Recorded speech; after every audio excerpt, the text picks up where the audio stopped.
the spreadsheet cells blurred together like watercolors left in the rain. I blinked hard, forcing my eyes to refocus on the column of numbers that refused to reconcile. 3 hours hunched over the portable workstation in the marble-floored corridor of the Fontaine estate, and my lower back had begun its familiar protest, a dull throb that radiated down to my hips whenever I stayed in one position too long.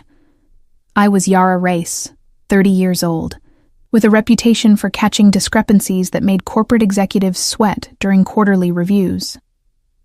My specialty wasn't dramatic financial collapses or explosive fraud cases.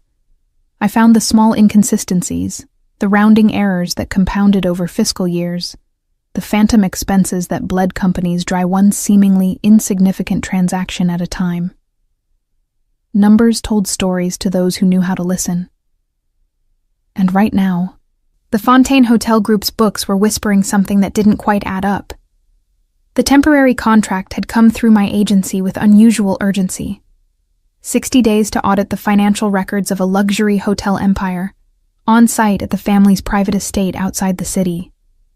The pay was exceptional, enough to finally replace my 10-year-old sedan and maybe, just maybe, take an actual vacation instead of billing clients during my supposed time off. My supervisor had presented it as a career-making opportunity. I'd seen it as a chance to work without fluorescent office lights giving me migraines. Now, standing in a hallway that could have doubled as a museum gallery, I wondered if I'd made a mistake. The Fontaine mansion was obscene in its elegance. Not the gaudy nouveau riche type that screamed for attention, but the quiet generational wealth kind that didn't need to prove anything. Crown molding traced intricate patterns across 14-foot ceilings. Original oil paintings, actual museum pieces, not reproductions, hung between sconces that probably cost more than my annual salary. The marble beneath my sensible flats was veined with gold, polished to a mirror shine that reflected my decidedly ordinary appearance back at me. I'd dressed professionally, as always. Charcoal slacks, a cream silk blouse, my dark hair pulled back in a low bun that kept it out of my face during long work sessions.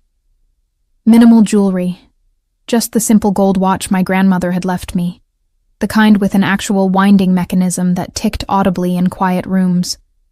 No unnecessary ornamentation. I was there to work, not to impress. "Ms. Rice?" A woman's voice echoed down the corridor. I turned to find Wendy Paiva, the administrative assistant who'd greeted me that morning, approaching with a coffee service on a silver tray. She was young, maybe 25, with the kind of nervous energy that suggested she hadn't been working here long either. "I thought you might need refreshment. You've been out here for hours." "Thank you." I accepted the cup gratefully, inhaling the rich aroma. Expensive coffee, the kind that came in small batches from single-origin farms. Even their hospitality was premium. I'm just trying to cross-reference these quarterly reports with the individual property statements. The numbers keep shifting. Wendy's expression flickered. Was that concern? Fear? But she smoothed it away quickly, replacing it with a professional smile. "The family keeps comprehensive records. I'm sure you'll find everything in order. Mr. Fonseca is very particular about documentation." Xavier Fonseca, the name on every signature line, every approval stamp, every executive decision in the files I'd reviewed. 43 years old according to the corporate registry, though I hadn't met him yet. The estate manager had shown me to this workspace, explaining that Mr. Fonseca was traveling and would return later in the week. Fine by me. I preferred working without executives hovering over my shoulder, asking questions that revealed they didn't understand their own financial statements. "I'm sure," I replied neutrally. "Though I have noticed some interesting patterns in the ancillary revenue streams. Does the hotel group have any gaming licenses? I see regular transfers that look like they could be casino-related, but there's no line item for gambling operations in the business registry." Wendy's hand trembled slightly as she set down the cream pitcher. "I really wouldn't know about the specifics. My role is purely administrative. Perhaps you should direct those questions to Mr. Fonseca when he returns." The deflection was smooth, practiced. I filed it away mentally. Another small discrepancy in a growing list. Of course. When is he expected back? This evening, actually. His travel plans changed. Wendy straightened, gathering the tray.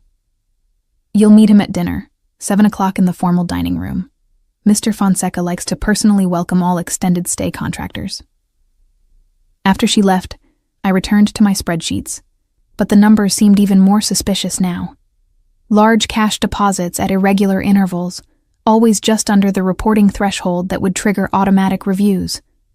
Payments to shell companies with generic names, Riverside Consulting, Summit Advisory, Meridian Services, that had no web presence and minimal corporate footprints. Either the Fontaine Hotel Group was engaged in aggressive tax optimization, which wasn't technically illegal, but raised ethical questions, or something else was happening beneath the legitimate business operations. I'd built my career on asking uncomfortable questions. Numbers didn't lie, even when the people behind them did. By 5:30, my vision had started to double from screen fatigue. I saved my work, closed the laptop, and decided to explore the estate before dinner. The mansion was sprawling, with multiple wings radiating from a central rotunda topped by a stained glass dome. I'd been given a guest suite in the east wing, a space larger than my entire apartment, with a 4-poster bed and an ensuite bathroom that featured a soaking tub and separate rainfall shower. The luxury was wasted on me. I'd probably work until midnight and collapse into bed without appreciating any of it. Still, I was curious about the rest of the property. The estate manager's orientation that morning had been cursory, focused on showing me the business center and my sleeping quarters, without much elaboration on the mansion's layout. I wandered down hallways lined with closed doors, each presumably leading to private quarters or storage. Most were locked. The few I tested didn't budge. On the second floor of the north wing, I found what appeared to be a private library. The door stood ajar, revealing floor-to-ceiling bookshelves and the kind of leather furniture that aged gracefully over generations. I stepped inside, drawn by the scent of old paper and binding glue, a smell that always reminded me of my accounting textbooks, of late nights studying for the CPA exam while working 2 part-time jobs. The books were eclectic. First editions of classic literature sat beside contemporary business theory, philosophy texts next to biographies of historical figures. Someone in this family actually read, which surprised me more than the luxury. Old money often collected books as decor without ever opening them. I was examining a signed copy of a Graham Greene novel when I heard footsteps in the hallway. Heavy, measured, male. They paused outside the library, then continued down the corridor. I checked my watch. 6:15. Still time before dinner. I should probably return to my room, change into something more appropriate for a formal meal. But as I left the library, I realized I'd gotten turned around. The north wing's layout didn't match the east wing's, and the hallways all looked similar with their matching marble floors and cream-colored walls. I tried retracing my steps, ended up at a dead end, backtracked, and found myself in front of a door that looked different from the others. Dark mahogany instead of painted white, with an ornate brass handle shaped like a lion's head. I checked my phone. 6:40. I was going to be late if I didn't find my way back soon. This door had to lead somewhere useful, maybe a shortcut to another wing. I grasped the handle and pushed. The door swung open smoothly, revealing a bedroom that made my guest suite look like a budget motel. But I barely registered the details. The 4-poster bed draped in navy silk, the fireplace with its marble mantel, the antique rug that probably cost more than my car, because my attention locked immediately on the man standing near the dresser. He was shirtless. My brain stuttered, trying to process the scene. Broad shoulders that spoke of regular gym sessions, not just genetic luck. A chest that suggested actual physical labor at some point in his life, not the soft bodies of men who spent their days behind desks. Dark hair with silver at the temples, styled back from a face that was all angles. Sharp jaw, straight nose, eyes so dark they looked black in the low light. Those eyes met mine. For a frozen moment, neither of us moved. Then his hand went to the dress shirt draped over the back of a chair, but he didn't reach for it. Didn't cover himself. Just stood there, watching me with an expression I couldn't read. "I'm sorry," I managed, heat flooding my face. "I got lost. I was trying to find my way back to the East Wing, and I thought this door, I turned to leave, but his voice stopped me. "Close the door." The command was quiet, almost conversational, but something in his tone made my hand freeze on the doorknob. Not threatening exactly, but not a request either. I said I'm sorry. I didn't mean to intrude. I kept my back to him, unwilling to turn around and look at that chest again, at the way his muscles moved when he shifted his weight. "I know. Close the door anyway." This time, I recognized the steel beneath the silk. This wasn't a man accustomed to having his instructions ignored. And despite every instinct screaming at me to run, I found myself pushing the door shut with a soft click. The lock turned. Not from my side. I spun around to find him much closer than he'd been, close enough that I could smell his cologne. Something with notes of cedar and bergamot, expensive and subtle. He'd moved silently across the antique rug. His hand rested on the lock mechanism above my head, effectively caging me against the door without actually touching me. "You're the auditor," he said. Not a question. Yara Race. I lifted my chin, refusing to be intimidated despite the fact that my heart was trying to escape my ribcage. "And you're Xavier Fonseca. I was told you wouldn't be back until later this week. Plans change." His gaze traveled over my face, cataloging details with the same intensity I'd used on his financial records.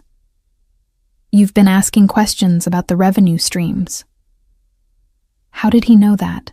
I'd only discussed it with Wendy a few hours ago. Either the walls had ears, or the staff reported directly to him about every conversation. Both options were troubling. "That's my job, to ask questions when numbers don't reconcile." I kept my voice steady, professional. The same tone I used with hostile executives during difficult audits. "If you'd prefer to schedule a formal meeting to discuss my findings so far, I'm happy to—" "No need for formality. We're having this meeting now." He still hadn't reached for his shirt. Still stood close enough that I could see the small scar above his left eyebrow, the faint lines at the corners of his eyes that suggested he smiled more than his current serious expression indicated. "Tell me exactly what you found, Ms. Rice. Don't hedge. Don't soften it. I want your honest assessment." The accountant in me recognized a test when I saw one. He was evaluating whether I'd cave under pressure, whether I'd backpedal on my preliminary conclusions when confronted by the man whose empire I was scrutinizing. "Your ancillary revenue doesn't match any legitimate source I can identify," I said bluntly. "Large cash deposits at irregular intervals, always structured to avoid reporting thresholds. Payments to entities that don't appear to conduct actual business. Either you're engaged in aggressive tax evasion, which would require me to file a report with the regulatory authorities, or you're laundering money through the hotel properties. Possibly both." His expression didn't change, didn't flicker with surprise or anger or guilt. He just watched me with those unreadable dark eyes. "And which do you think it is?"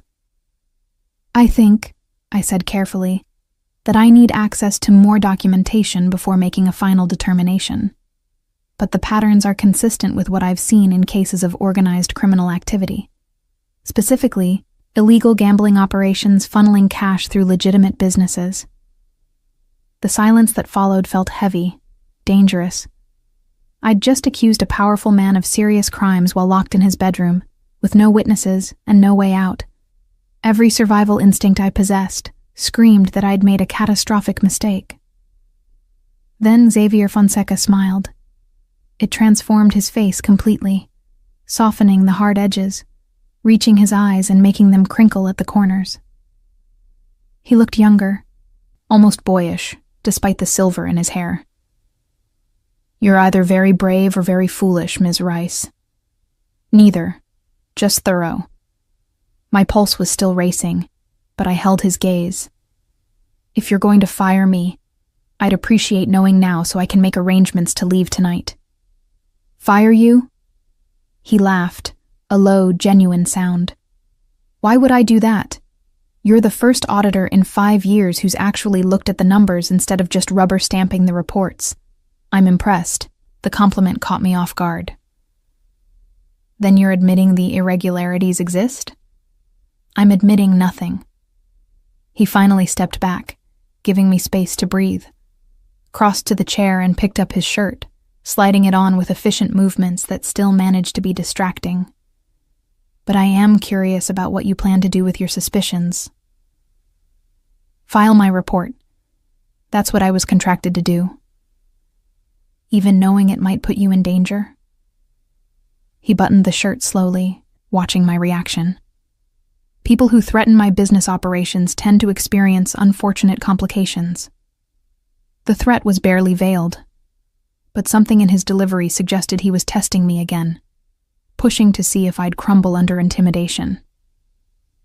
Then I suppose I'll have to be careful, I replied, though I'd prefer not to work under threat of violence. So if you're planning to complicate my life, I'd appreciate you being direct about it instead of cryptic. Another smile, this one with an edge of respect. Direct, I can do that. He finished with the buttons, left the shirt untucked, sleeves rolled to his elbows. Even partially dressed, he radiated an authority that had nothing to do with clothing and everything to do with absolute confidence in his power. You have 60 days on this contract. During that time, you'll continue your audit. You'll have full access to whatever records you request.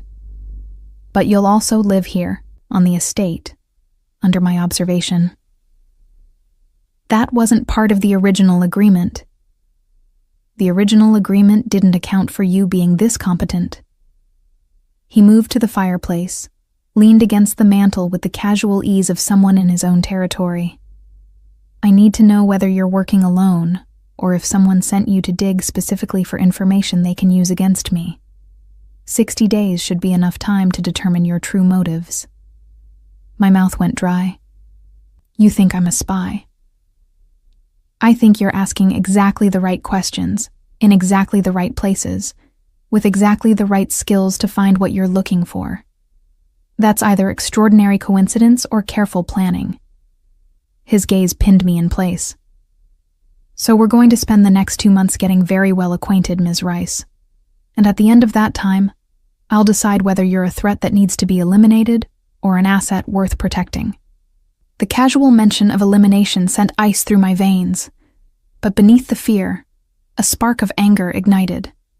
I'd worked too hard, sacrificed too much to be threatened by a criminal with delusions of grandeur, no matter how well he wore his authority. And if I refuse? If I terminate the contract and leave tonight? Xavier pushed off from the mantel, closed the distance between us again. This time when he caged me against the door, his hands landed on either side of my head, his body close enough that I could feel his heat without him actually touching me. Then I'll assume you're working for my competitors, and I'll take appropriate measures to ensure you can't share what you've learned. His voice dropped to a near whisper, intimate and terrifying. But I'd prefer not to do that, because despite the circumstances of our meeting, I find myself very curious about you, Yara Rice. About whether that sharp tongue extends beyond financial analysis, about whether you're as fearless as you're pretending to be right now. My breath caught. This close, I could see flecks of amber in his dark eyes, could smell the cedar of his cologne mixed with something warmer, more personal. My body responded against my will, a flutter of awareness low in my belly that had nothing to do with fear, and everything to do with the raw magnetism of the man standing inches away. This is insane, I whispered. Probably. He didn't move back. But it's also non-negotiable. You walked through that door, Ms. Rice. And as I told you when you tried to leave, it's too late for that now. The question is whether you're going to make this difficult, or whether you're smart enough to see the opportunity in the situation. What opportunity? Being held prisoner by a criminal. Being protected by someone with the resources to keep you safe while you do the job you were hired to do. His gaze dropped to my mouth, then back to my eyes. And maybe learning that the world isn't as black and white as your balance sheets suggest. Before I could respond, a knock sounded at the door behind me. Xavier's expression shifted instantly, the intimacy replaced by cold authority. Yes? Dinner is served, Mr. Fonseca. Wendy's voice muffled through the wood. Shall I set a place for Ms. Rice? 2 places, he called back, still watching me. We'll be down shortly. He stepped back, finally giving me room to breathe. Straightened his shirt cuffs with precise movements, every inch the composed executive again, as if the last 10 minutes hadn't happened. As if he hadn't just upended my entire understanding of this contract. Fix your hair, he said, nodding toward a mirror on the wall. And try to look less like you've just been thoroughly rattled. My staff gossips. I moved to the mirror on shaking legs, saw my reflection, flushed cheeks, dilated pupils, hair slightly mussed where I'd leaned against the door. I looked exactly like someone who'd just had an intense encounter with an attractive man. Which was ridiculous, because that's not what had happened. He'd threatened me, trapped me, made it clear I was now a prisoner, regardless of what polite euphemisms he used. And yet my hands trembled as I smoothed my hair back into place, as I straightened my blouse and tried to compose my expression into something professional. Xavier waited by the door, watching with an expression that might have been amusement. Ready? Do I have a choice? About dinner? No. About everything else? He opened the door, gestured for me to precede him into the hallway. We'll see. You have 60 days to convince me you're not a threat, Ms. Rice. I suggest you use them wisely. As I stepped past him, his hand settled at the small of my back. A gesture that could have been courteous but felt like ownership. A reminder that I was now operating in his territory, under his rules, with my freedom contingent on his judgment. The accountant in me recognized this as a spectacularly bad position to be in. Every logical cell in my body screamed that I should run, should call the authorities, should do anything except walk calmly down to dinner with a man who'd just admitted to criminal operations and threatened my life. But another part of me, the part that had always been too curious for my own good, that couldn't leave an unbalanced equation unsolved, wanted to know what else was hiding in those financial records. Wanted to understand the contradiction between the man who funded illegal gambling and the one who kept a library full of philosophy texts. Wanted to discover whether Xavier Fonseca was the villain I should fear, or something far more complicated. So I walked beside him down the marble hallway, past the oil paintings and the gold-veined floors, toward a dining room where I would share a meal with a criminal who held my fate in his hands, and tried not to think about how his touch at my back had sent electricity down my spine, or how his smile had made something dangerous and unwanted unfurl in my chest. 60 days. God help me. The formal dining room could have hosted a state dinner. A mahogany table stretched the length of the space, set with china so delicate I was afraid to breathe near it. Crystal glasses caught the light from an overhead chandelier that dripped with what I suspected were actual crystals, not glass imitations. Everything gleamed. The silverware, the serving platters, even the damask napkins folded into intricate shapes beside each plate. Only 2 places were set, at opposite ends of the absurdly long table. This seems excessive for a casual dinner, I observed, taking the seat a silent staff member pulled out for me. Xavier sat 20 feet away, far enough that we'd have to raise our voices to converse comfortably. A power play, obviously. Reminding me of the distance between us, the gulf of wealth and influence that separated a hotel magnate from a contract auditor. I don't do casual. Xavier accepted a glass of red wine from the server, swirling it with the practiced motion of someone who understood vintages. But If you'd prefer something more intimate, we can relocate to the smaller dining room after the first course." The way he said, "intimate," made heat creep up my neck. I focused on my own wine glass, filled without my requesting it, and tried to identify the varietal by scent alone. Something French, probably Bordeaux, with notes that suggested it cost more per bottle than I spent on groceries in a month. I'd built my career on reading financial documents, on finding patterns in spreadsheets. But people were messier than numbers, and Xavier Fonseca was proving particularly difficult to calculate.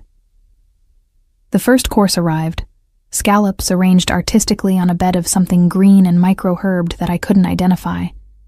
I ate mechanically, barely tasting it, my mind still churning through the implications of our earlier conversation. 60 days of confinement. 60 days of being watched, evaluated, judged for threats I might pose to his criminal empire. "Tell me about yourself, Ms. Rice." Xavier's voice carried easily down the table. "Beyond the impressive credentials, where did you grow up?" "Is this part of the investigation?" I met his gaze over the ridiculous expanse of mahogany. "Determining whether my background suggests I'm working for your competitors." "It's called conversation. People have them over meals." A slight smile played at his mouth. "Though, if you'd prefer, we can discuss the quarterly variance analysis in silence." Despite myself, I almost laughed. The absurdity of the situation was starting to hit me. Trapped in a mansion with a criminal who apparently appreciated dry humor about accounting practices. "São Paulo," I said finally. "Until I was 12. Then my parents moved us here for better opportunities." I cut into a scallop, the knife gliding through the tender flesh with barely any pressure. "My father worked in a textile factory. My mother cleaned houses. They saved everything so I could go to university instead of following them into manual labor." "And you chose accounting." "I chose security. Numbers don't lie, don't change based on mood or politics. You can build a career on being good with numbers." I took a small bite, forced myself to chew and swallow despite my lack of appetite. "Turns out you can also build a criminal enterprise on manipulating them." "Careful, Ms. Rice, your tongue is showing." But his eyes held amusement rather than anger. "Though I appreciate the consistency, you're not trying to charm your way into my good graces." "Would that work?" "No." He finished his scallops, set down his fork with precise alignment on the plate. "I've had plenty of people try to manipulate me with flattery. It's tedious. Your honesty is far more refreshing, even when it's insulting." The servers cleared our plates with the efficiency of people who'd perfected invisibility. I watched them work, noting their careful avoidance of eye contact, the way they moved through the room like ghosts. How many of them knew what Xavier really did? How many were complicit in the illegal operations funding their salaries? The second course arrived. Some kind of fish in a sauce that probably had a French name I couldn't pronounce. Xavier waited until the servers retreated before speaking again. "I had you investigated." He said it casually, as if discussing the weather. "Before you arrived. Standard practice for anyone with access to sensitive financial information." My hand tightened on my fork. "And you're exactly what you appear to be. Daughter of immigrants, worked 2 jobs through university, graduated top of your class, took the CPA exam 3 times before passing." "Twice," I interrupted. "I passed on the second attempt." He smiled. "Testing whether you're paying attention. You've worked for the same auditing firm for 8 years, received consistent excellent reviews, never married, no serious relationships lasting more than 6 months. You drive a 2014 sedan with 140 Zuzern kilometers on it and live in a 1-bedroom apartment that costs exactly 30% of your monthly income, the recommended ratio for financial stability." The level of detail made my skin crawl. "You had someone follow me." "I had someone compile publicly available information and fill in gaps through standard background checks." He cut into his fish with surgical precision. "Nothing invasive. No cameras in your apartment, No taps on your phone. Though I did find it interesting that you have no social media presence. Most people your age document every meal and thought. I prefer privacy. My appetite had vanished completely, but I forced myself to take another bite. Showing weakness felt dangerous. And I don't see how my relationship history or car payment schedule is relevant to my ability to audit your books. It's not, but it tells me who you are beyond the numbers. He set down his silverware, leaned back in his chair. You're careful, deliberate. You don't take unnecessary risks or make impulsive decisions, which makes it all the more unlikely that you'd stumble into my bedroom by accident. The shifting conversation made me choke slightly on my wine. I set down the glass carefully. I told you, I got lost. The hallways all look the same. The hallways are color-coded, cream walls in the family wing, pale blue in the guest wing, sage green in the business areas. Different carpet patterns in each section. His gaze pinned me in place. You're an auditor. You notice details for a living. So either you're lying about being lost, or you were more distracted than someone with your professional reputation should be. Heat flooded my face. He was right, of course. I should have noticed the color differences, the pattern changes. I'd been trained to observe discrepancies, to catch the small variations that revealed larger truths. But I'd been so focused on the financial puzzle, on the spreadsheets that didn't reconcile, that I'd walked through the mansion like a tourist instead of the trained investigator I was supposed to be. I was thinking about the quarterly reports, I admitted, trying to trace the cash flow patterns. I wasn't paying attention to where I was walking. Dangerous habit in unfamiliar territory. But his expression had softened slightly, as if my admission pleased him. Though it does support the theory that you're working alone rather than as part of an organized effort. A professional spy wouldn't get lost on her first day. The servers returned, clearing the second course and bringing what appeared to be palate cleansers, tiny glasses of some kind of sorbet. I stared at mine, overwhelmed by the formality of it all. I'd grown up eating rice and beans at a kitchen table with mismatched chairs. This multi-course production felt like theater, like he was deliberately emphasizing the distance between us. Why are you doing this? I asked abruptly. If you believe I'm not a threat, why not just let me complete the audit and leave? Why the confinement, the observation, the 60-day deadline? Xavier studied his sorbet glass, turning it slowly on the pristine tablecloth. Because believing you're not currently a threat and trusting you completely are different calculations. You've already proven you're competent enough to find discrepancies others missed. That makes you valuable.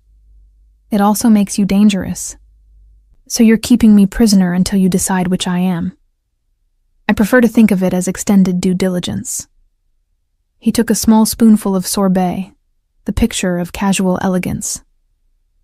Besides, you might find there are advantages to the arrangement.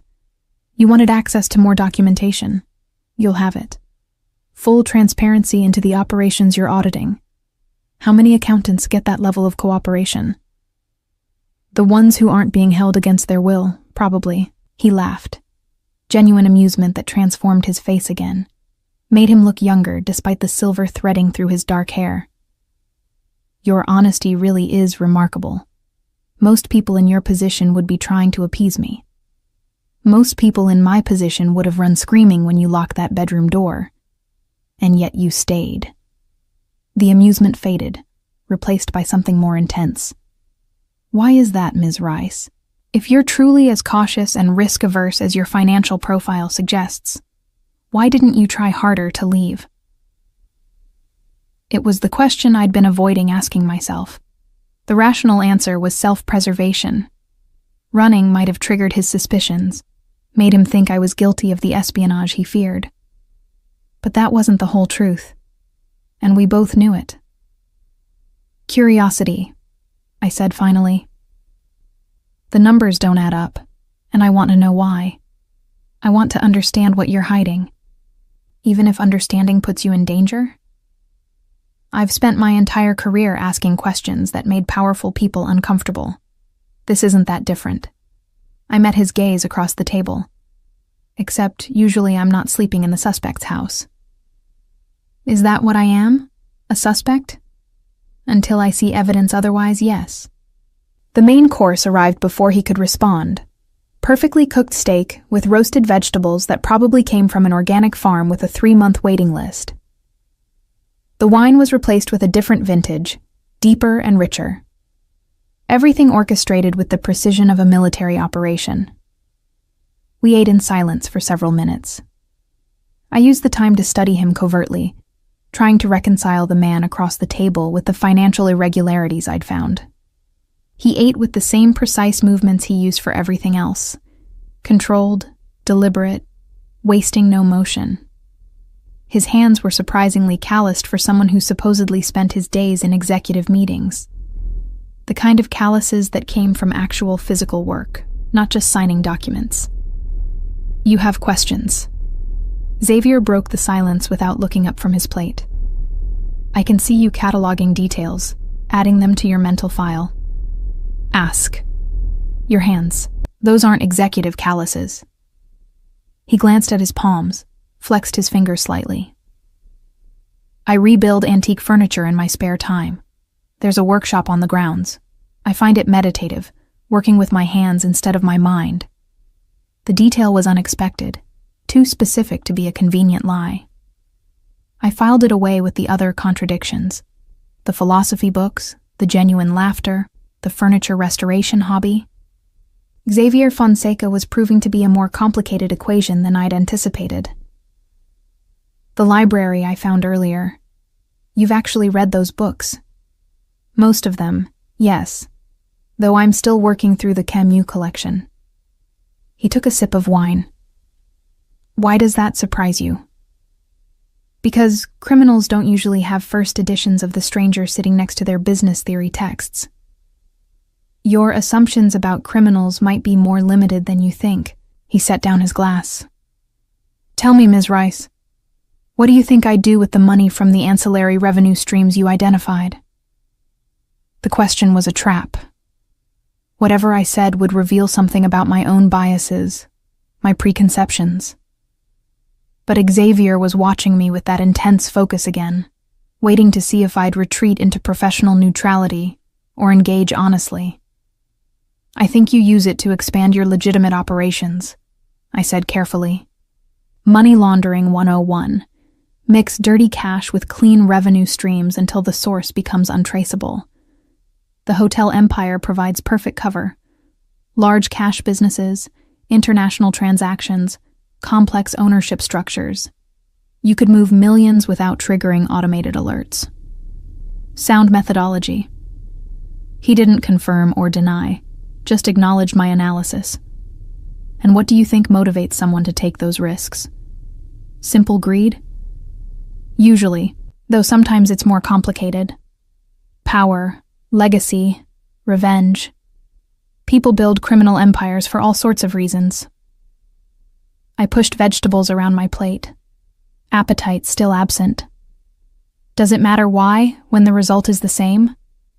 Illegal operations that harm communities and fund violence. It matters if you're trying to understand the full picture instead of reducing complex situations to binary moral judgments. There was an edge to his voice now, the first sign of real emotion beneath his controlled exterior. But that's a conversation for another night. You look exhausted. He was right. The adrenaline from our earlier confrontation had faded, leaving me hollow and shaky. Between the travel, the hours hunched over spreadsheets, and the shock of discovering I was essentially a prisoner, my body was starting to shut down. I'd like to return to my room, I said, unless you plan to interrogate me over dessert. No interrogation, just dessert if you'd like it, though I suspect you'd rather sleep. He signaled to the servers, who materialized instantly. Klaus will escort you back to the guest wing. Your laptop and files have been moved to a secure office where you can work without being disturbed. Klaus turned out to be the head of security, a solid man in his 50s with the bearing of someone who'd served in military or law enforcement. He nodded politely, but didn't speak as he led me through the mansion's corridors. This time I paid attention to the color coding Xavier had mentioned, noting the transition from cream to pale blue as we entered the guest wing. My suite looked untouched, but I knew it had been searched. Nothing obvious. My toiletries were still arranged on the bathroom counter, my suitcase still half unpacked on the luggage rack. But the subtle differences were there for someone trained to notice them. Clothes folded slightly differently than I'd left them. Shoes aligned at a marginally different angle. Whoever had searched had been professional, thorough, and trying to be discreet about it. I checked my phone instinctively, though I knew it was pointless. No signal. The estate either blocked cellular service or was located far enough from towers that reception was impossible. My laptop had indeed been moved. Klaus indicated a door I hadn't noticed earlier, leading to a small office equipped with a desk, ergonomic chair, and multiple monitors. "Mr. Fonseca said you'd have everything you need to continue your work," Klaus explained in accented English. German, I thought. "The system is secure, isolated from external networks. You'll have access to all requested files through the internal database. Isolated meaning I can't email anyone or access the internet. For security purposes, yes." His expression remained professionally neutral. Mr. Fonseca's instructions were clear. You have everything necessary to complete your audit, but external communication is restricted. After Klaus left, I locked the door and leaned against it, finally allowing myself to process the full weight of my situation. I was trapped. No phone service, no internet, no way to contact my supervisor or the authorities. Xavier Fonseca controlled every aspect of my environment, from the food I ate to the air I breathed. The rational part of my brain screamed that I should be terrified. And I was, to some extent. But beneath the fear, that traitorous curiosity burned stronger.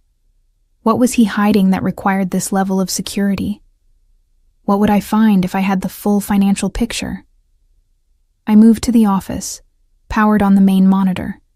The system booted to a custom interface, no operating system Chrome, just a clean database management screen. I navigated through the directory structure, found folders organized by property, by year, by transaction type.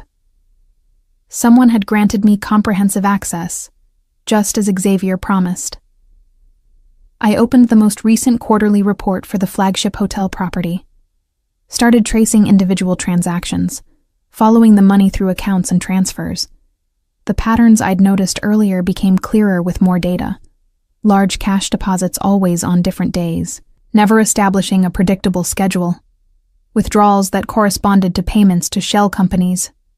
But also, I leaned closer to the screen, rechecking my analysis. There were additional transfers I hadn't noticed in the preliminary review. Large sums moving out of the shell company accounts into what appeared to be charitable foundations. Educational scholarships, specifically. For students from low-income neighborhoods, funded through organizations with names like Future Leaders Foundation and Community Scholars Initiative. The amounts were staggering. Millions of dollars annually, flowing from the suspicious revenue streams into legitimate charitable causes. It didn't make sense from a money laundering perspective. You wanted to move dirty money into assets you controlled, not give it away to strangers. Unless the point wasn't just laundering money. Unless Xavier Fonseca was using illegal gambling profits to fund educational opportunities for kids who reminded him of someone. I sat back in the ergonomic chair, mind racing. This complicated everything. Criminals weren't supposed to be philanthropists. They weren't supposed to rebuild antique furniture, or keep philosophy books, or create scholarship funds for disadvantaged youth. But the numbers didn't lie. And what they were telling me was that Xavier Fonseca had built a criminal empire specifically to generate funds he then distributed to communities that traditional financial systems ignored. It was still illegal, still technically wrong, but it was also far more morally complex than simple greed. I needed to understand why. Not for the audit, the numbers themselves were clear enough, but for my own comprehension of the man who'd locked me in his bedroom and then served me a 7-course dinner while discussing Camus. A soft knock at my bedroom door made me jump. I glanced at the clock, past midnight. Who would be knocking at this hour? I cracked the door open to find Wendy standing in the hallway, looking uncomfortable. "I'm sorry to disturb you so late, Ms. Rice, but Mr. Fonseca asked me to give you this." She handed me a sealed envelope, heavy paper with my name written in precise handwriting across the front. I waited until she left before opening it. Inside, a single page, handwritten. "Ms. Rice, you're wondering why someone would build an illegal operation to fund charitable work instead of simply donating through legitimate channels. The answer is simple. Legitimate channels require questions, paperwork, committees that decide who is deserving of help. They move slowly and help selectively. I learned young that people like my family, immigrants, poor, without connections, don't qualify as deserving by traditional standards. We fall through the cracks. So I built a system that doesn't ask questions, doesn't require proof of worthiness, doesn't make children wait while bureaucrats debate their potential. Illegal? Yes. Wrong? That's a more complicated calculation. Think about it while you review the scholarship disbursements, and understand that if you expose this operation, you won't just be ending my business. You'll be ending opportunities for thousands of students who have no other options. Sleep well. X. F. I read the letter 3 times, then locked it in my briefcase with the financial documents I'd printed earlier. The man was manipulating me, of course, presenting his criminal activities as noble Robin Hood redistribution instead of the felonies they actually were.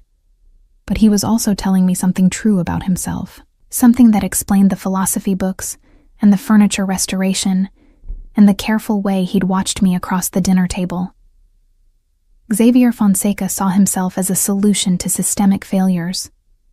And whether I agreed with his methods or not, I couldn't deny that the results, those scholarship disbursements, those changed lives, were real. I returned to the office, pulled up the Scholarship Foundation files, and began to read. Student names, amounts awarded, schools attended, success stories documented in careful detail, first-generation college graduates, professional certifications, graduate degrees. Hundreds of lives altered by money that originated in illegal gambling operations. Somewhere around 3 a.m, I finally admitted to myself what I'd known since finding those first discrepancies in the revenue streams. This wasn't a simple audit anymore. This was a choice about what kind of justice mattered more, the letter of the law or the lives being changed by breaking it. And I had 58 days to figure out which side of that equation I stood on. The workshop sat at the edge of the estate grounds, a converted carriage house with high ceilings and windows that let in the kind of natural light photographers paid premium rates to capture. I found it on my 3rd day of confinement, during one of my supervised walks with Klaus, trailing at a respectful distance. Mr. Fonseca doesn't usually allow guests in his workspace, Klaus observed when I paused at the entrance, drawn by the scent of wood shavings and varnish. Then maybe you should stop me. I tested the door, unlocked.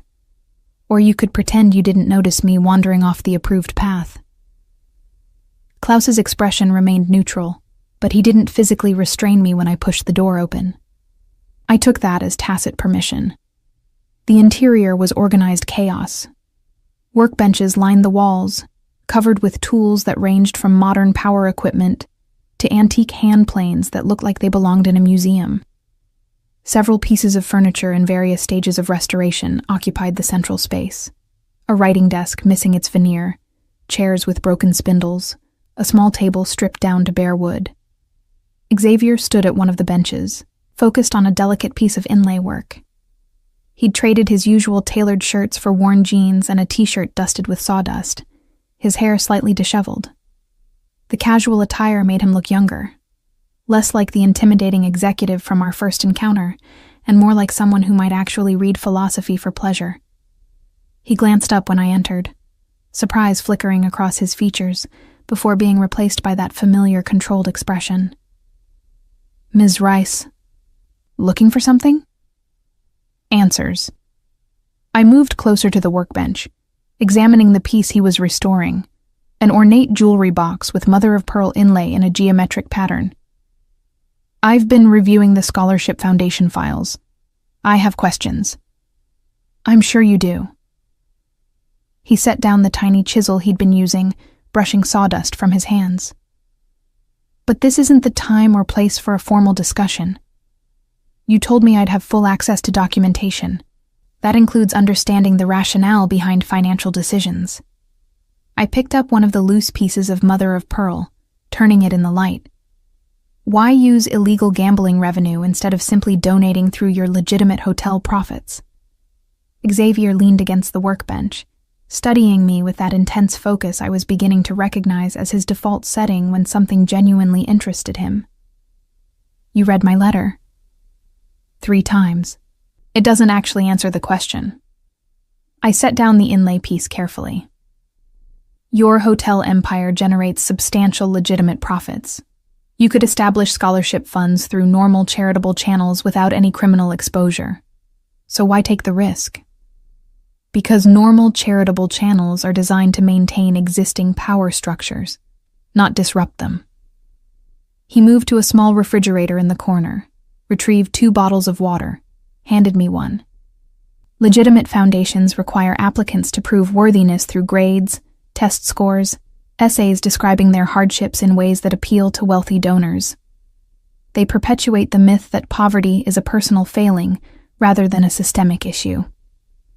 I twisted the cap off the water bottle, considering his words. As someone who'd written exactly those kinds of essays to pay for university, describing my parents' sacrifices, my determination to overcome circumstances, I understood the degradation he was describing. The way poverty became a performance for the comfort of people who'd never experienced it. That's a criticism of the system, not a justification for breaking the law. Isn't it? He took a long drink of water, his throat working. I forced myself to look away from the unconsciously attractive motion. If the legal system is designed to preserve inequality, isn't circumventing it a moral imperative rather than a crime? That's the kind of rationalization every criminal uses to justify their behavior. Perhaps. Or perhaps some systems are so fundamentally broken that working within them is complicity. He set down his water bottle, moved back to the jewelry box. My father worked in construction, 16-hour days, paid under the table, no benefits or protections. When he fell from scaffolding and shattered his spine, the contractor denied he'd ever employed him. My father died waiting for compensation that never came, unable to afford the medical care that might have saved him. The personal revelation caught me off guard. Xavier had been careful to keep our interactions professional, revealing nothing about his history beyond what was necessary to explain his business operations. This felt different, rawer, more honest. I'm sorry. The words were inadequate, but genuine. How old were you? 15. My mother cleaned houses, worked herself into early graves trying to support 3 children alone. My older brother dropped out of school to help, ended up in a factory accident that cost him his right hand. Xavier's fingers moved over the jewelry box with practiced precision, the kind of muscle memory that came from years of repetition. The system didn't care about any of us. We were expendable. So I decided to build something that would care, even if it required operating outside legal boundaries. I processed this information, adding it to the growing file of contradictions that comprised Xavier Fonseca. The gambling operations. When did you start them? 20 years ago. Small at first. Illegal card games in the back of a restaurant, sports betting through offshore accounts. I had a talent for understanding odds, for managing risk. A slight smile crossed his face. Not unlike auditing, actually. Both require seeing patterns others miss. Except auditing is legal. Legal and effective are different calculations. He picked up a piece of inlay, examining it against the light. I could have gone into legitimate finance, used conventional methods to accumulate wealth. But that would have taken decades, and in the meantime, kids like I'd been would continue falling through cracks in the system. The illegal approach provided capital quickly, allowed me to start making a difference immediately. By becoming exactly the kind of criminal who perpetuates the poverty cycle you claim to oppose. His jaw tightened. The people who use my gambling services are wealthy executives looking for thrills, not desperate families betting their rent money. I provide exclusive, high-stakes games for clients who can afford to lose. That's a significant moral distinction from predatory neighborhood operations. It's still illegal, still criminal enterprise, regardless of how you frame the clientele.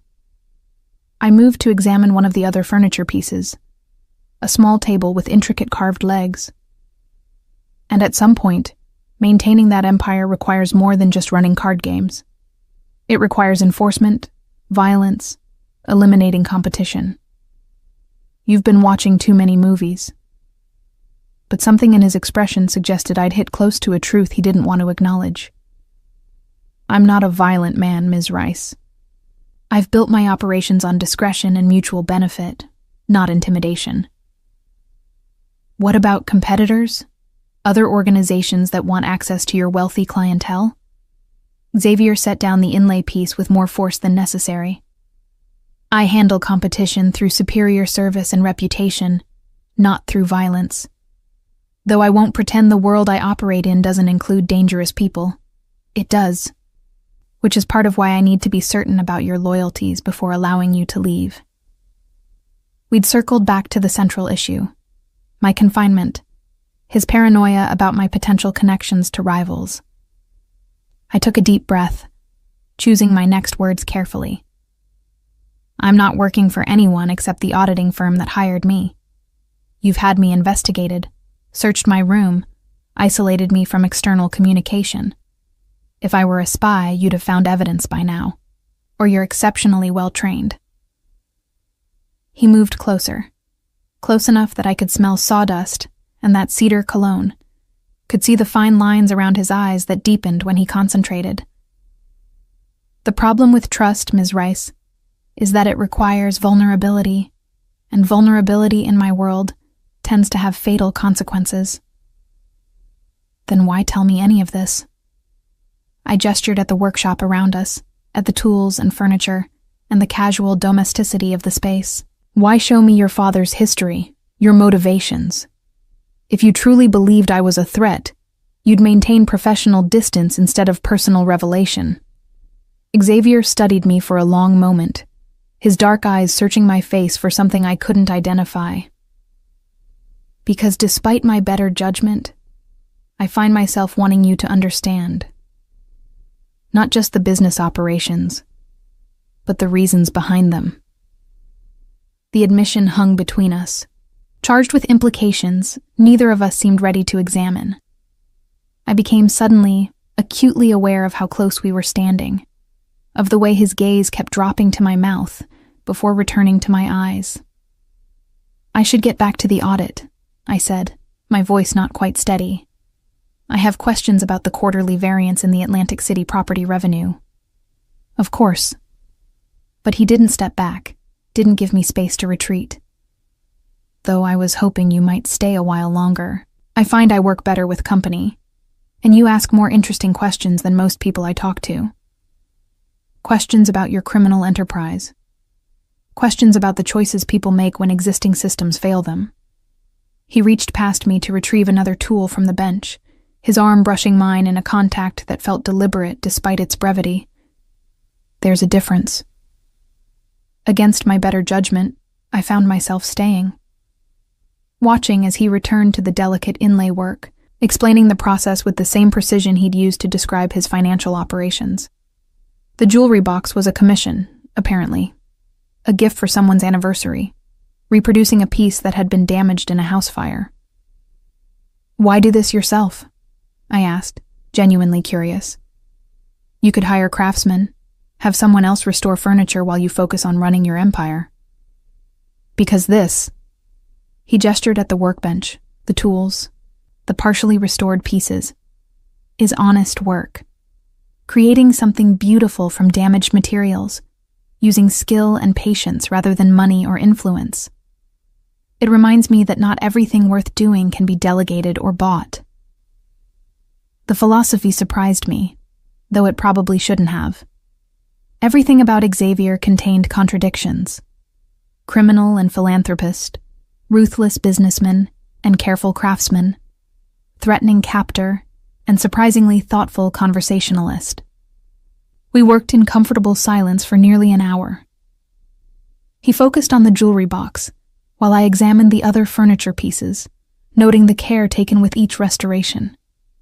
Some of the pieces looked like they'd been salvaged from estate sales or demolitions, the kind of furniture wealthy families discarded when trends changed, not realizing the craftsmanship they were abandoning. "You save things other people throw away," I observed, running my fingers along the carved leg of the small table. Furniture, students, business opportunities. Is that a pattern or a coincidence? Xavier glanced up from his work, a slight smile playing at his mouth. "You're very observant, Ms. Rice. Has anyone told you that?" "It's literally my job. I find patterns in financial data." I moved to another piece, a dining chair with a broken back slat. Though usually the patterns involve fraud, not philosophical consistency. And which am I? Fraudster or philosopher? Both. That's the problem. I met his gaze across the workshop. "You've built something genuinely impactful with the scholarship programs. The student outcomes are impressive. Higher graduation rates than traditional scholarship recipients, better career placement, stronger community engagement. From a pure results perspective, your system works better than the legal alternatives." I sense a but coming, but it's still built on illegal gambling operations, which means it's unsustainable, vulnerable to law enforcement exposure, and puts everyone involved at risk. I moved back to the workbench where he stood, including the students who benefit from it. What happens to their scholarships if you're arrested, if your assets are frozen during prosecution? Something flickered in his expression. Not anger, but perhaps respect for the challenge. I've structured the foundations as independent entities with their own endowments. Even if my operations were completely dismantled, the scholarships would continue for at least 15 years. 15 years isn't forever. And what about new students? The ones who won't have access to your system because it's been shut down? Then I suppose we'd better make sure it doesn't get shut down. He set down his tools, giving me his full attention. Which brings us back to your role in this situation, Ms. Rice. You now have comprehensive knowledge of my operations, my motivations, and my vulnerabilities. What do you plan to do with that information? The question I'd been avoiding since finding the scholarship disbursements. The choice between legal obligation and moral complexity, between following rules and protecting outcomes. "I don't know yet," I admitted. "Part of me thinks I should report everything to the authorities, let the legal system handle it. But another part recognizes that would destroy something genuinely beneficial, harm students who've done nothing wrong except accept help from a questionable source." Welcome to moral ambiguity, Ms. Rice. It's less comfortable than binary thinking, but considerably more honest about how the world actually works. Don't patronize me. The sharpness in my voice surprised both of us. I'm not naive about systemic failures or the limitations of legal frameworks. I grew up watching my parents work themselves to exhaustion for wages that barely covered rent. I know exactly how the system fails people. But I also know that justifying criminal behavior through noble intentions is how corruption spreads. Xavier's expression shifted, not defensive but engaged, as if he genuinely wanted to understand my perspective. "So, what's your alternative? Accept that the system is broken and do nothing? Work within legal channels that move too slowly to help people who need immediate assistance?" I don't have an alternative yet. That's the point. I leaned against the workbench, suddenly exhausted. You've put me in an impossible position. If I report your operations, I harm innocent students. If I don't, I become complicit in criminal activity. There's no clean choice. Life rarely offers clean choices, just varying degrees of compromise. He moved closer, his voice softening. For what it's worth, I didn't intend to make this personal. The audit was supposed to be straightforward. You'd review the books, find what you found, and I'd determine appropriate next steps based on your response. But then you walked into my bedroom, and everything became more complicated. Because you think I might be working for competitors. Because I realized I wanted you to understand. His hand lifted, hovering near my face before dropping back to his side. Not agree, necessarily, but understand the calculus that led me here. Why does my understanding matter? I'm not entirely sure. The admission seemed to cost him something. But it does. The air between us felt charged, dangerous. I was acutely aware of how close we were standing, of the sawdust caught in his dark hair, of the way his t-shirt clung to his shoulders. This wasn't the intimidating executive from our first encounter, or even the controlled host from dinner. This was something rawer, more human. I should go, I said, not moving. Klaus will wonder where I've disappeared to. Klaus knows where you are.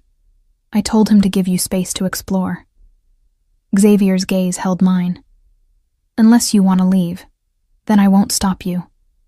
It was the first time he'd offered me genuine agency since locking that bedroom door 3 days ago. I could walk out of the workshop, return to my suite, maintain professional distance while I figured out what to do about the impossible choice he'd presented. But I didn't move. Tell me about the first student you helped, I said instead. The one who made you realize this system could work. Xavier's expression softened. Her name was Kiara. Brilliant mathematician, perfect scores, but her family couldn't afford university fees even with traditional financial aid. She was planning to work full-time and attend night classes, a path that usually means dropping out within 2 years.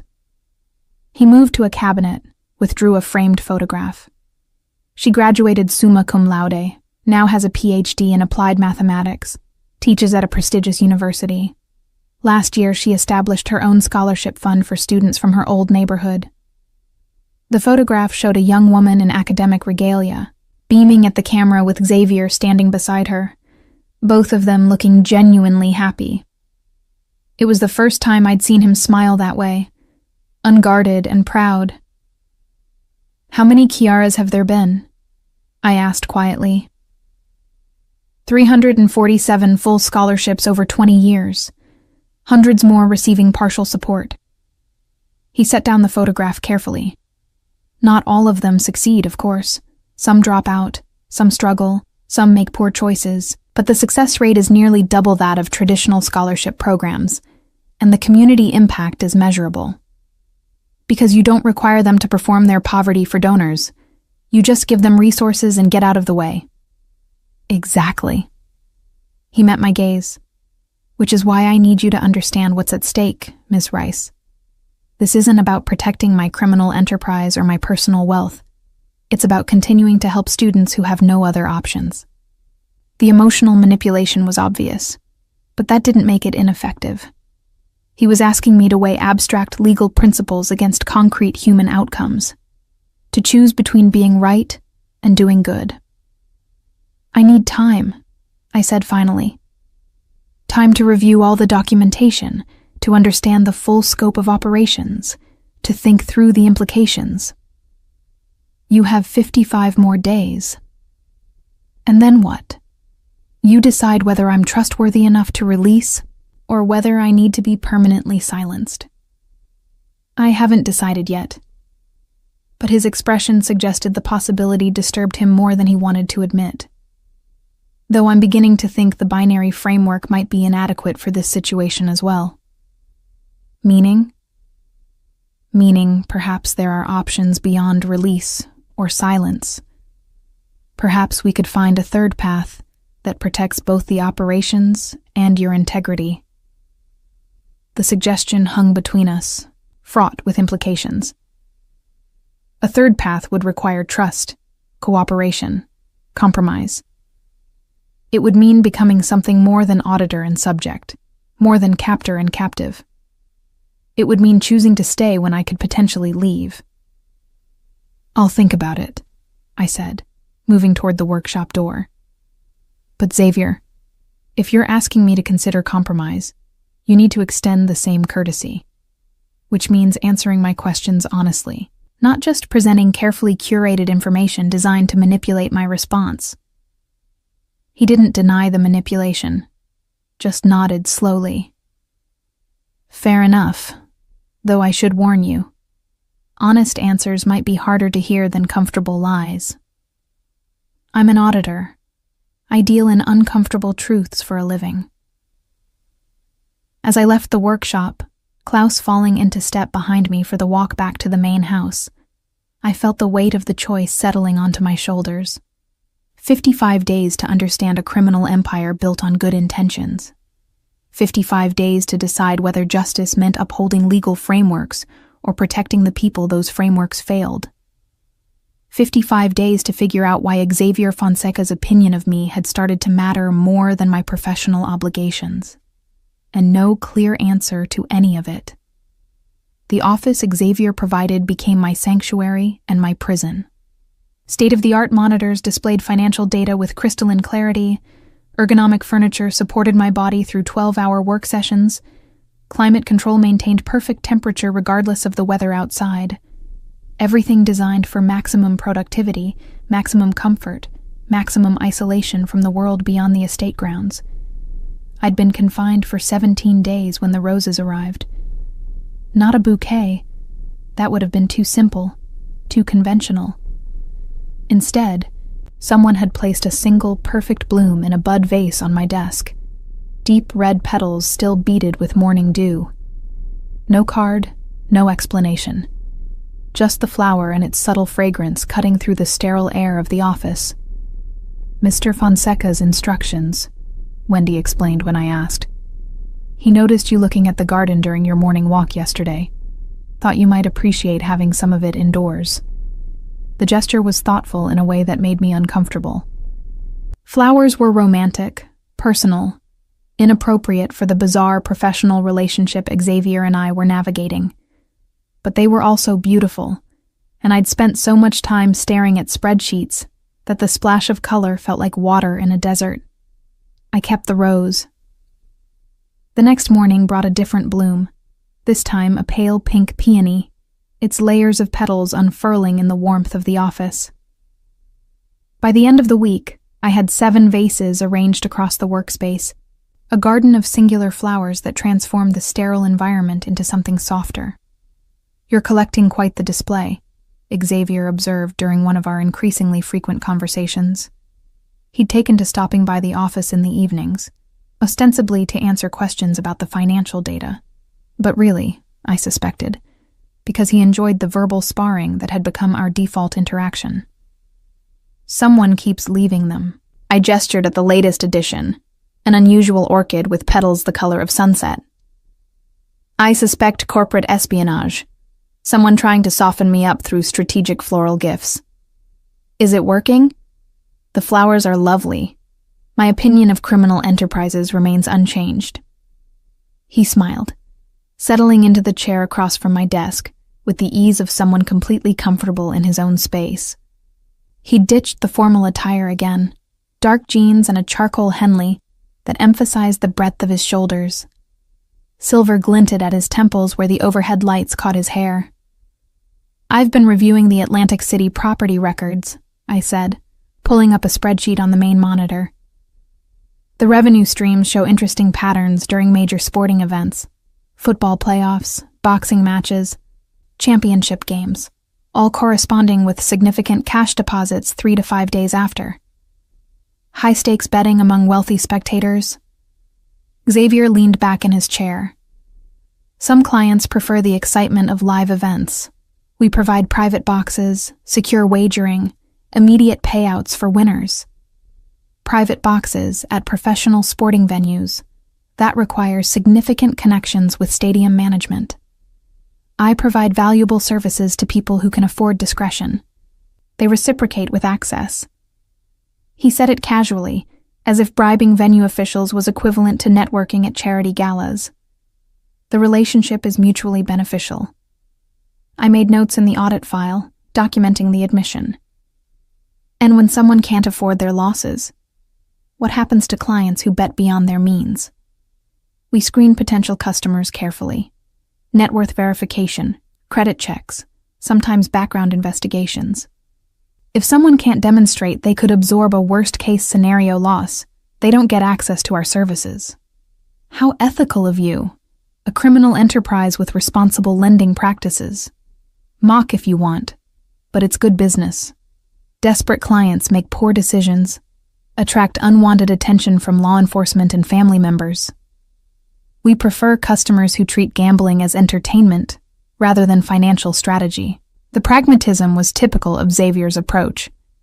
Criminal activity managed with corporate efficiency.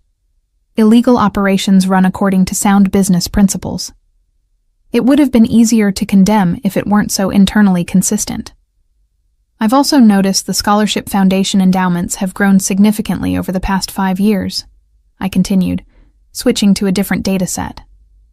You're putting more money into education funding than you're keeping for personal expenses. Personal expenses are modest. I don't need a yacht or a private jet. The hotel properties provide comfortable living, the workshop keeps me occupied, and the scholarship funds serve their purpose. He leaned forward, interest sharpening his expression. Why? Does that surprise you? It contradicts the typical criminal profile. Most people engaged in illegal revenue generation do it for personal enrichment, not philanthropic redistribution. Most people haven't watched their father die from preventable injuries because the system valued profit over human life. There was an edge to his voice now, controlled anger beneath the surface calm. I have more money than I could spend in 10 lifetimes. What would I do with more? Buy paintings I don't have time to appreciate? Vacation homes I'd never visit? At some point, accumulation becomes pathological rather than practical. So you break the law to fund scholarship programs you could support through legitimate means. We've had this conversation. But his tone was patient rather than irritated, as if he recognized we needed to revisit the central argument repeatedly before I could fully process it. Legitimate means require navigating bureaucracies designed to limit access, justify denials, maintain existing power structures. My system bypasses those barriers. Your system is also vulnerable to prosecution, asset seizure, and eventual collapse. I pulled up another file, law enforcement statistics on gambling operation busts, conviction rates, average sentences. The DEA reports a 92% conviction rate for organized illegal gambling. Once you're on their radar, it's only a matter of time before everything unravels. Xavier studied the statistics with the same calm focus he brought to everything else. And how long do you estimate I have before that happens? Based on the operational security measures you've implemented? Probably 5 to 7 years before someone makes a mistake significant enough to trigger serious investigation. I met his gaze. But it only takes one error. One disgruntled employee, one client who gets caught in an unrelated investigation and offers information to reduce their sentence. One financial institution that decides to run more thorough analysis on suspicious transfers. Hence why I'm careful about who has access to sensitive information. He said it lightly, but the reminder was clear. I now possessed exactly the kind of knowledge that could trigger the collapse I'd just described. We both let the implication hang in the air for a moment. I've made a decision, I said finally, about my preliminary audit findings. Xavier's expression didn't change, but I saw his shoulders tense slightly, his hands still where they'd been moving. Go on. I'm going to file a report stating that I found irregularities requiring further investigation, but that I need additional time to determine whether those irregularities constitute criminal activity or merely aggressive tax optimization. I pulled up the draft report I'd been working on. That gives you time to make changes, to potentially transition to more sustainable funding models, to prepare for eventual scrutiny. And what do you get in return for this professional compromise? Continued access to the full financial picture, documentation of the scholarship program's outcomes, evidence that the illegal revenue is genuinely being used for charitable purposes rather than personal enrichment. I met his gaze steadily. And your word that you'll consider legitimate alternatives if I can identify viable options. You want to help me go straight? There was amusement in his voice, but also something that might have been genuine interest. Why? Because shutting you down immediately helps no one except prosecutors building their conviction statistics. The students lose funding, the communities lose support, and you lose your freedom, all without addressing the systemic failures that made your operation seem necessary in the first place. I gestured at the scholarship files displayed across multiple monitors. But if I can document that your primary motivation is genuinely philanthropic, rather than profit-driven, that might provide leverage for negotiating reduced charges if prosecution eventually becomes unavoidable. Xavier was quiet for a long moment, studying me with that intense focus that still made my pulse quicken, despite my best efforts to remain professionally detached. "You're trying to protect me," he said finally. "Why?" The question was more complicated than he probably realized. Part of it was genuinely about the scholarship programs, about preserving something beneficial. But I couldn't deny that another part, a part I was increasingly uncomfortable acknowledging, was about Xavier himself. About the contradiction between the criminal and the craftsman, about the man who sent me flowers and discussed philosophy and looked at me like I was a puzzle worth solving. "I'm trying to protect the students," I corrected. "You're just collateral benefit." Liar. But he smiled when he said it, the expression transforming his face into something warm and genuinely amused. Though I appreciate the professional fiction, it maintains plausible deniability. So, speaking of professional obligations, I changed the subject before we ventured into territory I wasn't ready to examine. I need to understand the full scope of your operations, not just the gambling, but any other revenue streams that might be legally questionable. Xavier's smile faded. Why? Because if I'm going to help you find legitimate alternatives, I need to know what I'm working with. Comprehensive financial picture, complete operational overview, full disclosure of risk factors. That's a significant amount of trust you're asking for. You locked me in your bedroom, searched my belongings, isolated me from external communication, and monitored my every movement for 17 days. I raised an eyebrow. I think we're past the point of tentative trust. He laughed. Genuine surprised laughter that echoed in the quiet office. Fair point. Though I should warn you, full disclosure includes information that might change how you see me. Things that are harder to rationalize than illegal gambling for wealthy clients. Try me. Xavier stood, moved to the window that overlooked the estate grounds. Moonlight silvered his profile, emphasized the strong lines of his jaw, and the slight crook in his nose that suggested it had been broken at some point. The gambling operations are profitable, but they're not the primary revenue source, he began quietly. Most of the money comes from what we call conflict resolution services.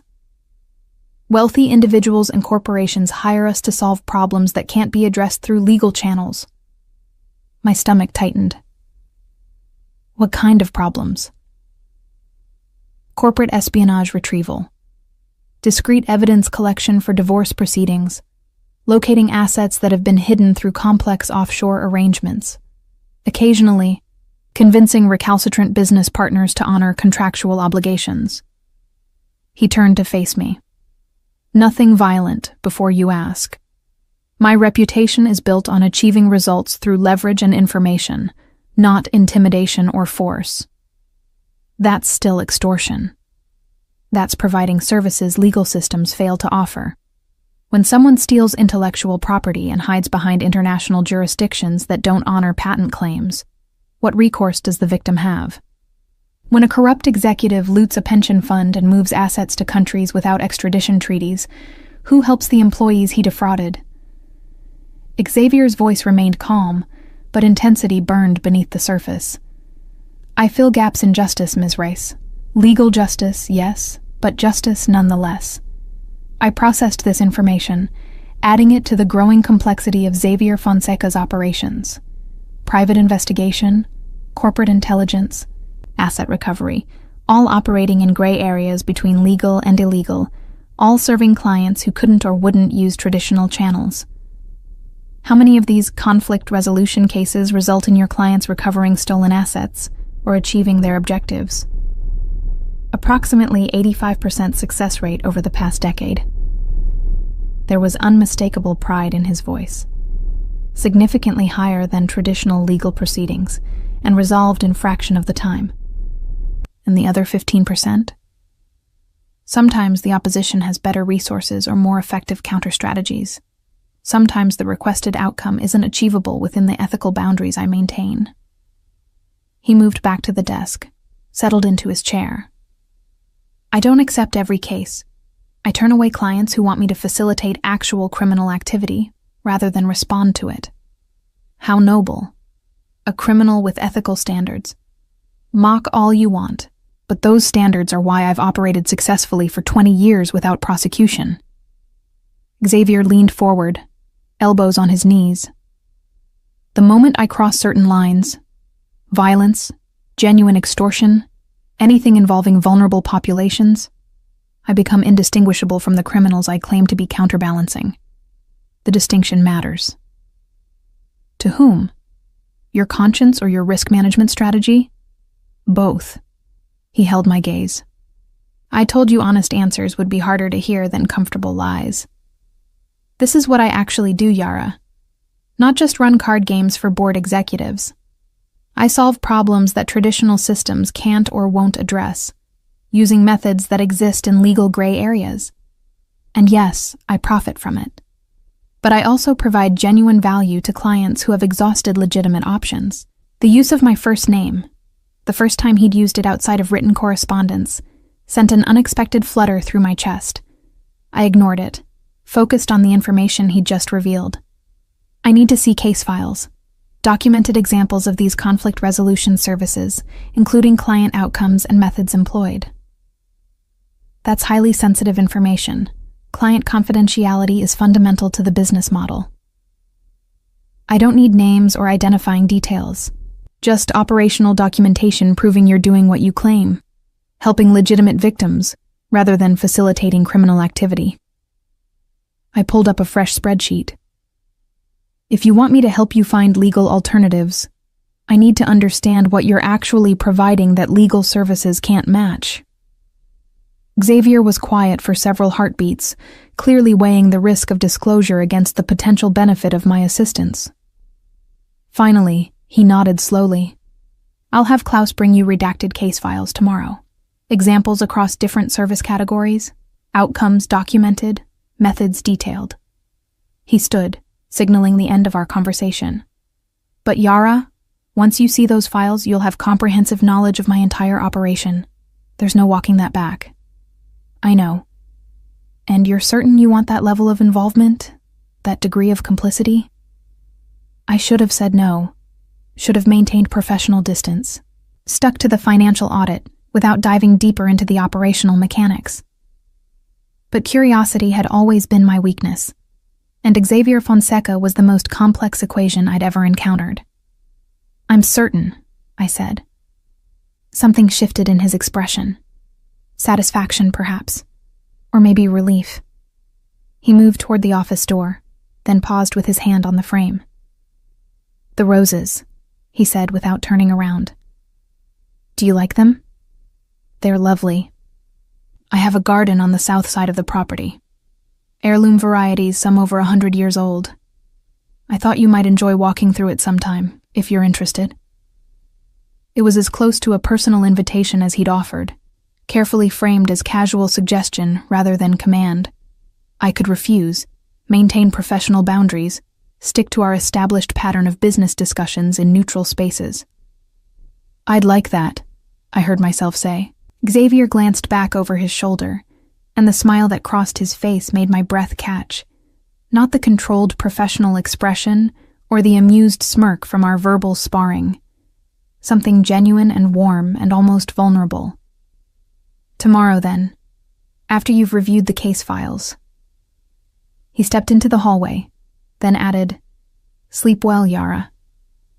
After he left, I sat in the quiet office surrounded by flowers and financial data, trying to understand what had just happened. I'd crossed a line tonight, not just professionally, but personally.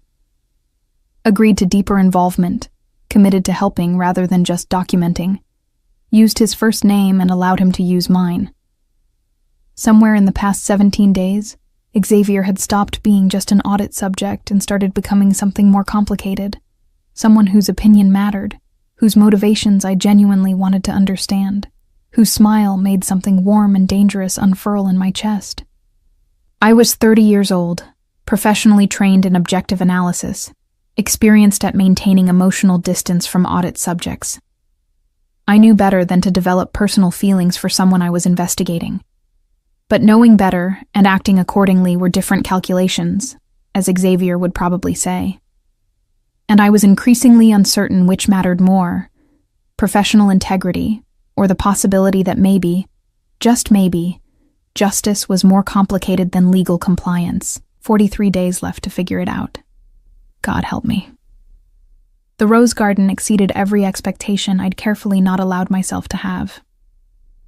Hidden behind high stone walls on the estate's southern border, it sprawled across nearly an acre of carefully tended beds, arranged in geometric patterns that suggested French formal design. Hundreds of varieties bloomed in a riot of colors: crimson and coral, butter yellow and pure white, deep purple that was almost black in the morning shadows. Xavier walked slightly ahead of me along the gravel paths, naming varieties with the same precision he brought to financial discussions. "This is Madame Alfred Carrière, climbing rose from 1879, very fragrant. The deep red over there is Prospero, David Austin hybrid from the 1980s. And that unusual striped one is Ferdinand Pichard, bred in 1921. You know the pedigree of every plant." I stopped to examine the striped rose more closely, admiring the precise pink and crimson stripes across each petal. This isn't just a hobby. This is a serious collection. Heirloom roses are living history.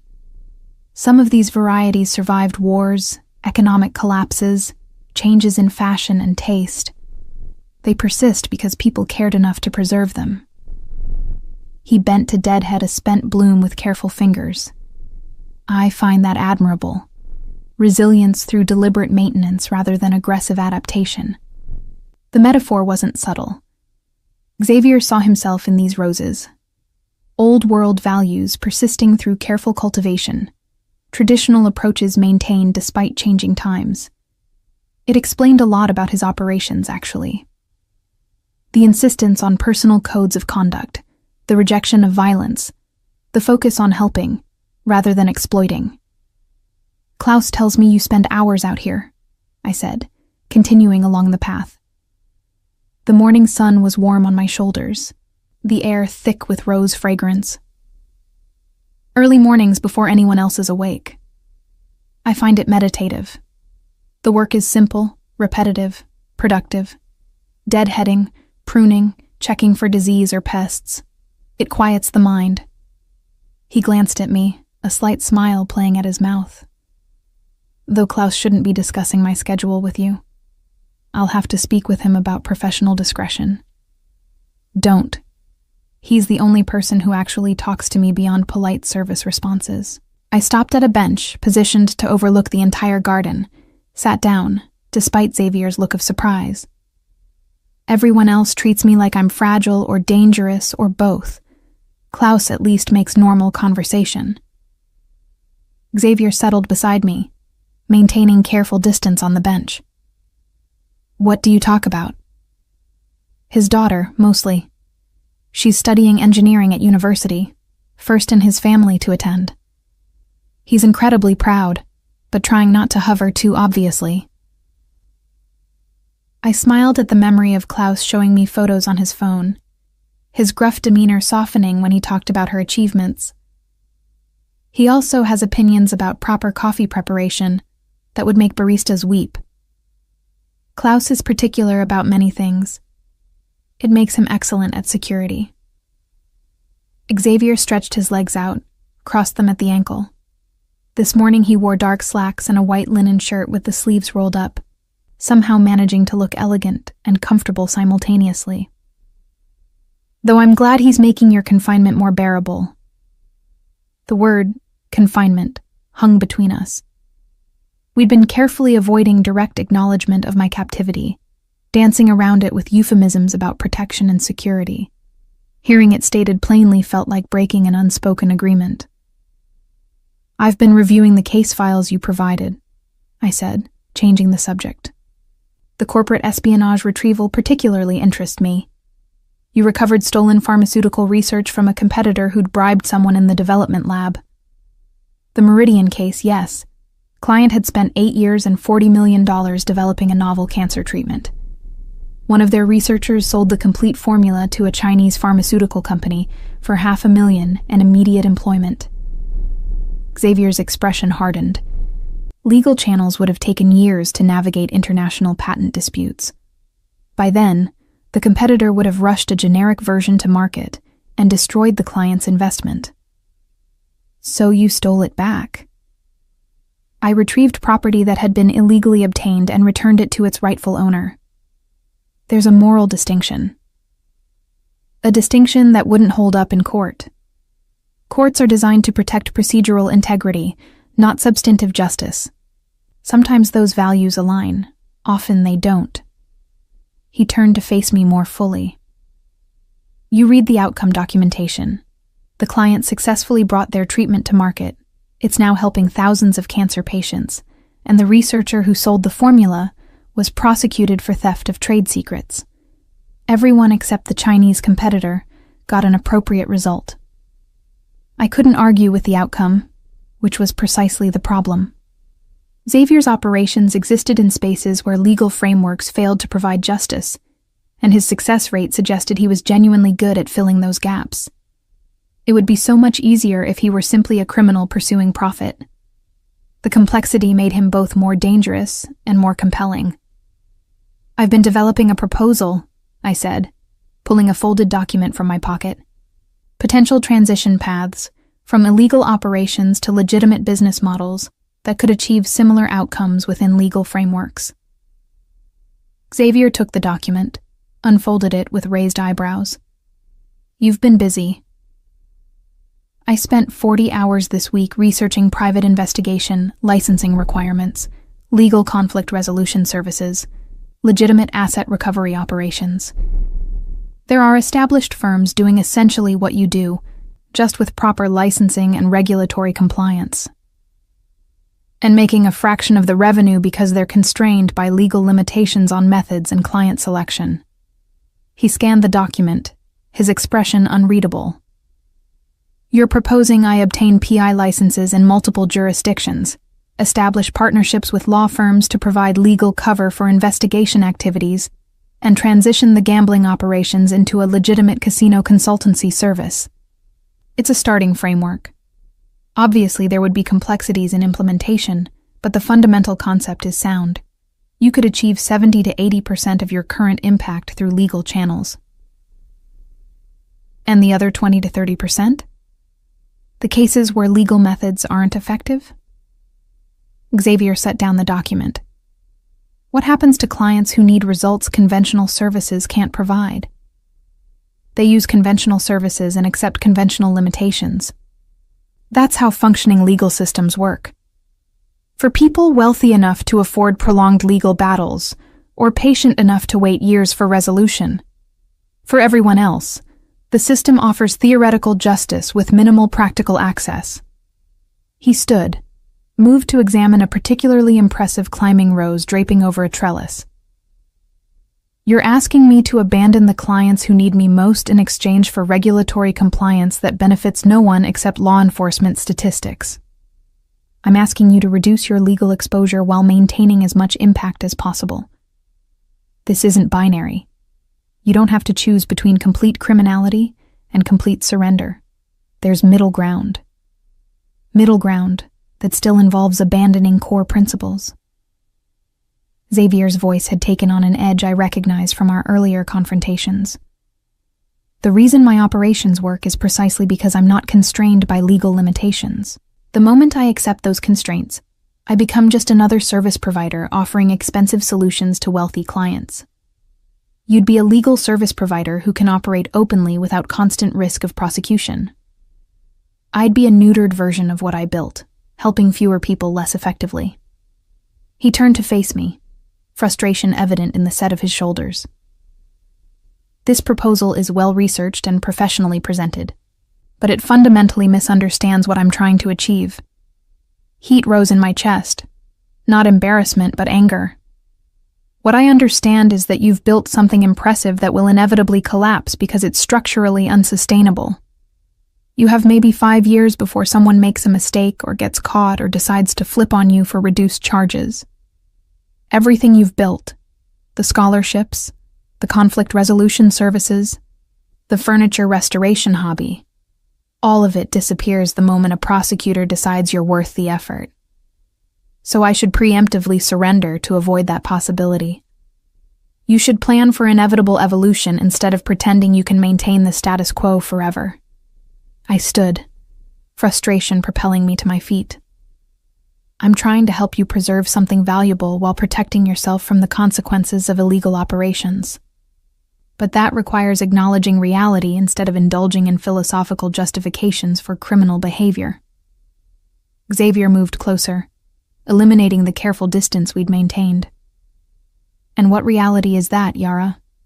That legal systems are perfect, and anyone operating outside them is automatically wrong? That procedural compliance matters more than substantive outcomes? That you can't help anyone from federal prison? The words came out sharper than I intended, carrying emotion I hadn't meant to reveal. You think I don't understand what you're trying to do? I grew up in the communities you're trying to help. I know exactly how the system fails people, how it creates barriers designed to maintain inequality. But I also know that martyring yourself to prove a point helps no one. Is that what concerns you? Xavier's voice had dropped to something quieter, more dangerous. That I might end up in prison? I'm concerned that you're so committed to your particular vision of justice that you're blind to reasonable alternatives. That your ego is preventing you from accepting help. I held his gaze despite my pulse racing. And yes, I'm concerned about what happens to the scholarship students when you're inevitably prosecuted. Because you will be, Xavier. It's not a question of if, just when. Then I suppose I should make the most of the time I have left. He stepped closer still, near enough that I could see gold flecks in his dark eyes, could smell cedar and roses, and something uniquely him. Instead of wasting it on compromise that contradicts everything I've built. That's not what I'm suggesting, isn't it? You're asking me to become someone safer, more acceptable to legal frameworks designed to prevent exactly the kind of systemic change I'm trying to create. His hand lifted, fingertips brushing my jawline in a touch so light I might have imagined it. I appreciate the effort, Yara. Genuinely. But I'm not interested in neutering my impact to satisfy your need for regulatory compliance. My need? I pulled back from his touch, anger, and something more complicated flooding through me. I spent 40 hours developing that proposal because I thought you actually wanted help finding sustainable alternatives. But you're not interested in evolution or adaptation. You just want someone to validate your choices, while you continue down a path that will inevitably destroy everything you've built. And what would you have me do instead? Abandon the students who depend on scholarship funding because it comes from illegal sources? Turn away clients who need help because legal services have failed them? Become another wealthy businessman who attends charity galas and congratulates himself for maintaining the status quo? I'd have you be smart enough to recognize when someone is trying to help you, instead of attacking their motives. I don't need help. I need... He stopped abruptly, jaw tightening. What? What do you need? Xavier's expression shifted through several emotions too quickly to identify. Then he did something I hadn't expected. He laughed, sharp and bitter. I don't actually know. That's the problem. The admission seemed to cost him something. I watched the control he maintained so carefully crack slightly, revealing frustration and uncertainty beneath the assured exterior. The proposal is good, he said, after a long moment. Professionally competent, thoughtfully researched, genuinely trying to find workable solutions. And you're right, that my operations are unsustainable long-term. But Yara... He met my gaze directly. I'm not ready to surrender what I've built. Not yet. Possibly not ever. Then you're a fool who'll end up in prison out of stubborn pride. Probably. A slight smile crossed his face. Though I appreciate you caring enough to be angry about it. The observation hit harder than it should have. Because he was right. I was angry not just professionally, but personally.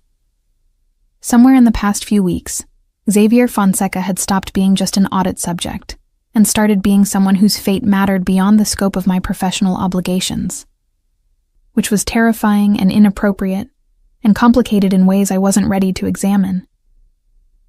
I should get back to the office, I said, needing distance from whatever was happening between us. I have quarterly variance analyses to complete. Of course. But Xavier didn't move to let me pass, though I was hoping you might stay longer. There's a particularly unusual variety at the far end of the garden I wanted to show you. Rosa mutabilis. The petals actually change color over their bloom period, starting yellow and transitioning through pink to crimson. I really should work. The analyses will still be there this afternoon. His voice softened. And I find I enjoy your company, even when you're calling me a fool. Despite my better judgment, I stayed. Let him guide me through the garden, explaining the history of each variety, the challenges of cultivation, the delicate balance required to maintain heirloom roses in modern conditions. His passion for the subject was evident in every gesture, every carefully considered word. We were examining the color-changing mutabilis rose when my phone buzzed. Actually buzzed, for the first time since arriving at the estate. I pulled it from my pocket, staring at the sudden appearance of a signal. The walls block most cellular service, Xavier explained. But this section of the garden has a gap in coverage. You can make calls from here if needed. The casual revelation sent a chill through me. He was showing me this deliberately, offering me the ability to contact the outside world while simultaneously demonstrating that he'd known about this gap all along and simply chosen not to mention it. It was a test. I looked at the phone in my hand, at the signal bars indicating I could call my supervisor, the authorities, anyone I wanted. Could report everything I'd learned, trigger the investigation that would inevitably destroy Xavier's operations. Could do exactly what my professional obligations required. Instead, I powered off the phone and slipped it back into my pocket.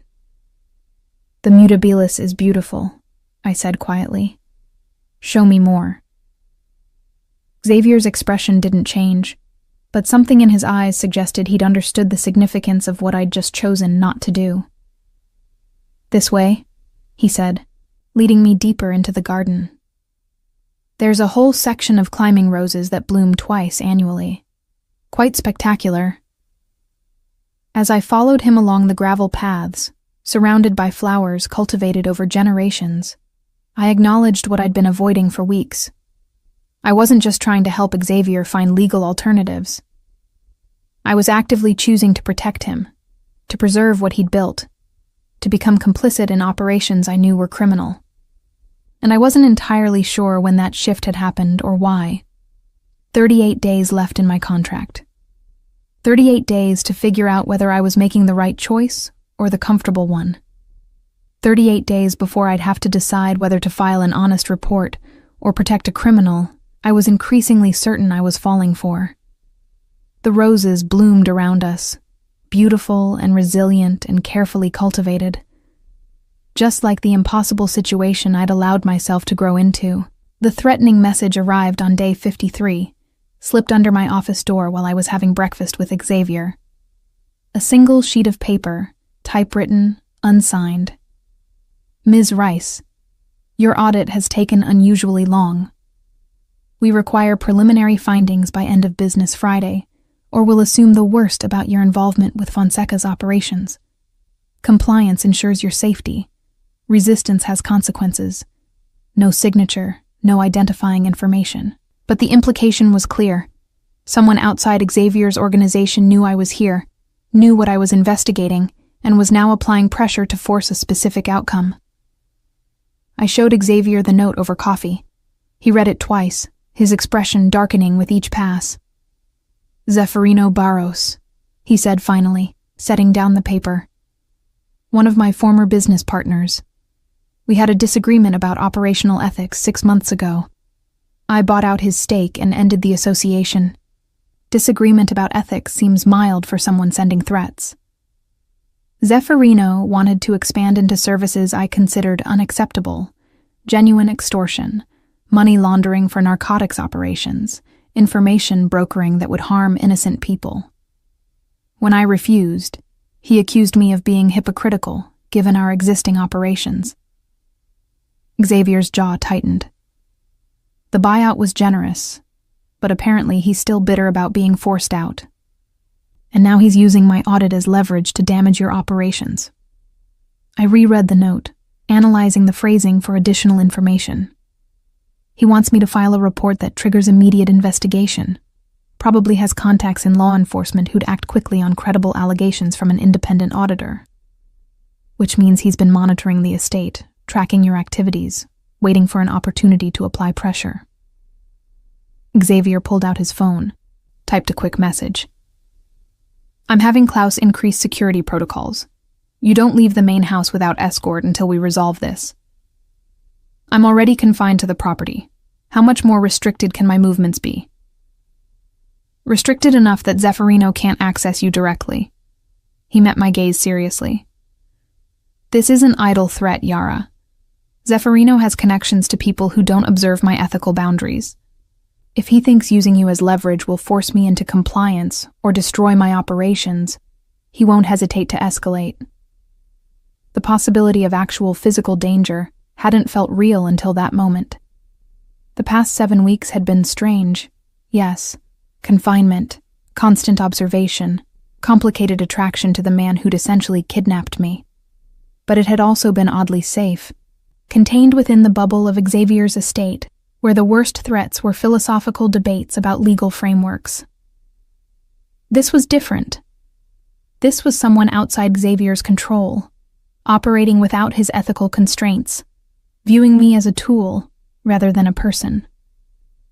What does he want from you? I asked. Beyond damaging your operations? Reinstatement as partner, probably. Access to client networks, revenue streams, the reputation I've built over 20 years. Xavier's expression was cold in a way I'd never seen before. Zeferino is competent at the mechanics of the business, but lacks the judgment to operate independently. He wants the infrastructure I've created without doing the work to build his own. And if I file the report he's demanding, trigger an investigation that shuts down your operations, then he positions himself as a cooperative witness, potentially avoids prosecution in exchange for testimony, and inherits my client relationships when I'm imprisoned. Xavier stood, moved to the window. It's actually a clever strategy. Force you to expose me, then profit from the fallout. The casual analysis of how his empire might be destroyed was typically Xavier, treating existential threats with the same professional detachment he brought to business planning. But I could see tension in his shoulders, in the way his hands gripped the windowsill. I'm not filing that report, I said firmly. Whatever Zeferino thinks he can accomplish by threatening me, he's miscalculated. You should consider it. Xavier didn't turn around. Filing an honest report protects you legally, ends your involvement in questionable operations, possibly saves your career. It's the rational choice. Rational choice would have been running the moment I realized what you were. I'm well past rational at this point. I moved to stand beside him at the window. Besides, I've spent 7 weeks analyzing your operations. I know exactly what gets destroyed if Zeffirino succeeds. I'm not participating in that outcome. Xavier finally looked at me, something vulnerable beneath his usual control. This isn't your fight, Yara. It became my fight when someone started threatening me to manipulate your business decisions. I held his gaze. What's the plan? The shift in his expression was subtle but unmistakable. Relief, perhaps, or gratitude. Klaus is already implementing additional security. I'll reach out to contacts who can trace Zeffirino's current location and activities. And we wait to see what his next move is. That's not a plan. That's reacting to someone else's strategy. Do you have a better suggestion?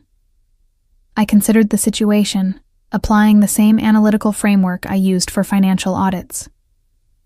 He's counting on me being intimidated into compliance, or you being distracted by protecting me. We should flip the equation, give him what he thinks he wants while simultaneously gathering evidence of his threats and extortion attempts. You want to pretend to cooperate while building a case against him? I want to document everything so when this inevitably involves law enforcement, we control the narrative. I moved to my desk, pulled up a blank document. I file a preliminary report stating I've found irregularities requiring further investigation. Vague enough to suggest potential criminal activity without providing specific evidence. That satisfies Zeffirino's immediate demand and makes him think I'm complying, while actually protecting my operations by not revealing actionable intelligence. Exactly. Meanwhile, you use your resources to document Zeffirino's threats, his attempts to manipulate an independent audit, his contacts with corrupt law enforcement. Build a counter case that positions him as the criminal rather than the whistleblower. Xavier studied me for a long moment. You're suggesting we fight dirty. I'm suggesting we fight strategically. There's a difference. I started typing, drafting the preliminary report. Zeffirino assumed I'm either naive enough to scare easily or idealistic enough to prioritize legal compliance over practical outcomes. He didn't account for the possibility that I might be neither. What are you, then? The question stopped me mid-sentence. What was I? Professionally compromised, certainly. I'd crossed so many ethical lines in the past 7 weeks that my auditing license was probably forfeit, regardless of how this ended. Personally involved with a man I was supposed to be investigating objectively. Actively working to protect criminal operations I'd been hired to expose. Practical, I said finally. Focused on outcomes rather than procedures. Willing to bend rules when following them produces worse results. I met his gaze. Apparently you've been a bad influence. His smile was genuine, warm in a way that made something flutter in my chest. I prefer to think of it as good influence toward pragmatic morality, rather than rigid compliance. That's the kind of rationalization that lands people in prison, or creates scholarship programs that change hundreds of lives. He moved behind my chair, looking over my shoulder at the draft report. The preliminary findings look appropriately vague. Any investigator reading this would want more specifics before taking action, which buys us time to build the counter case against Zeffirino. I added another paragraph, carefully threading the needle between suggesting irregularities and providing evidence. How long to document his threats and corruption? Klaus has contacts who can move quickly when properly motivated.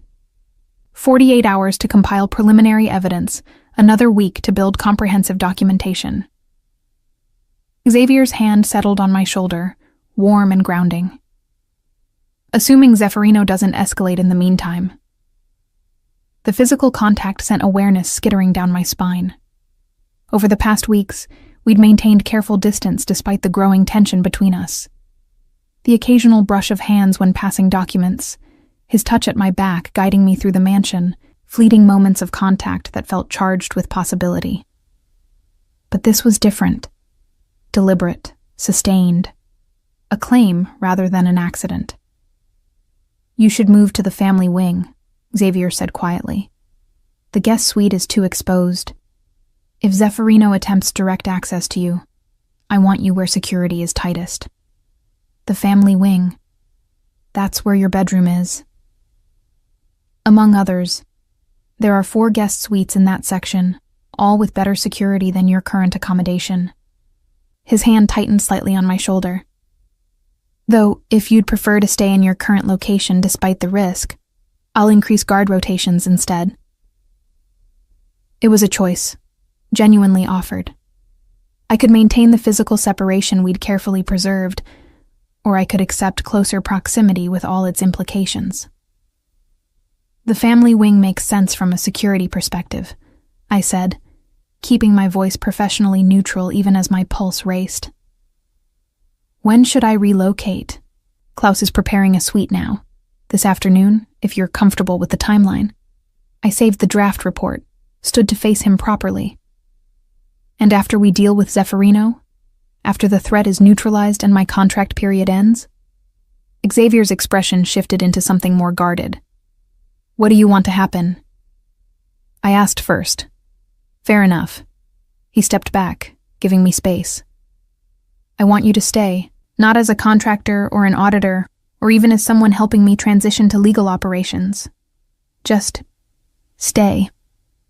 Help me figure out what sustainable evolution actually looks like. Challenge me when I'm being stubborn. Bring practical analysis to philosophical justifications. You want a permanent consultant. I want a partner."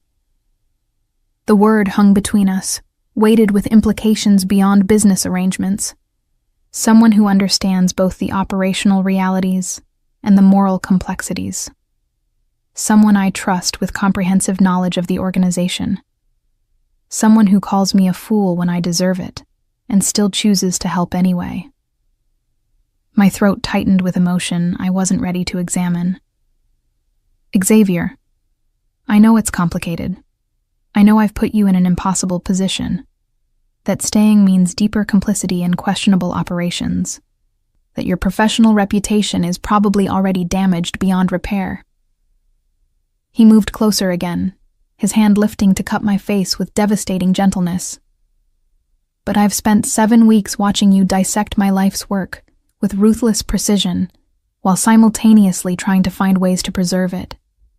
And somewhere in that process, I stopped seeing you as a threat to manage and started seeing you as someone essential.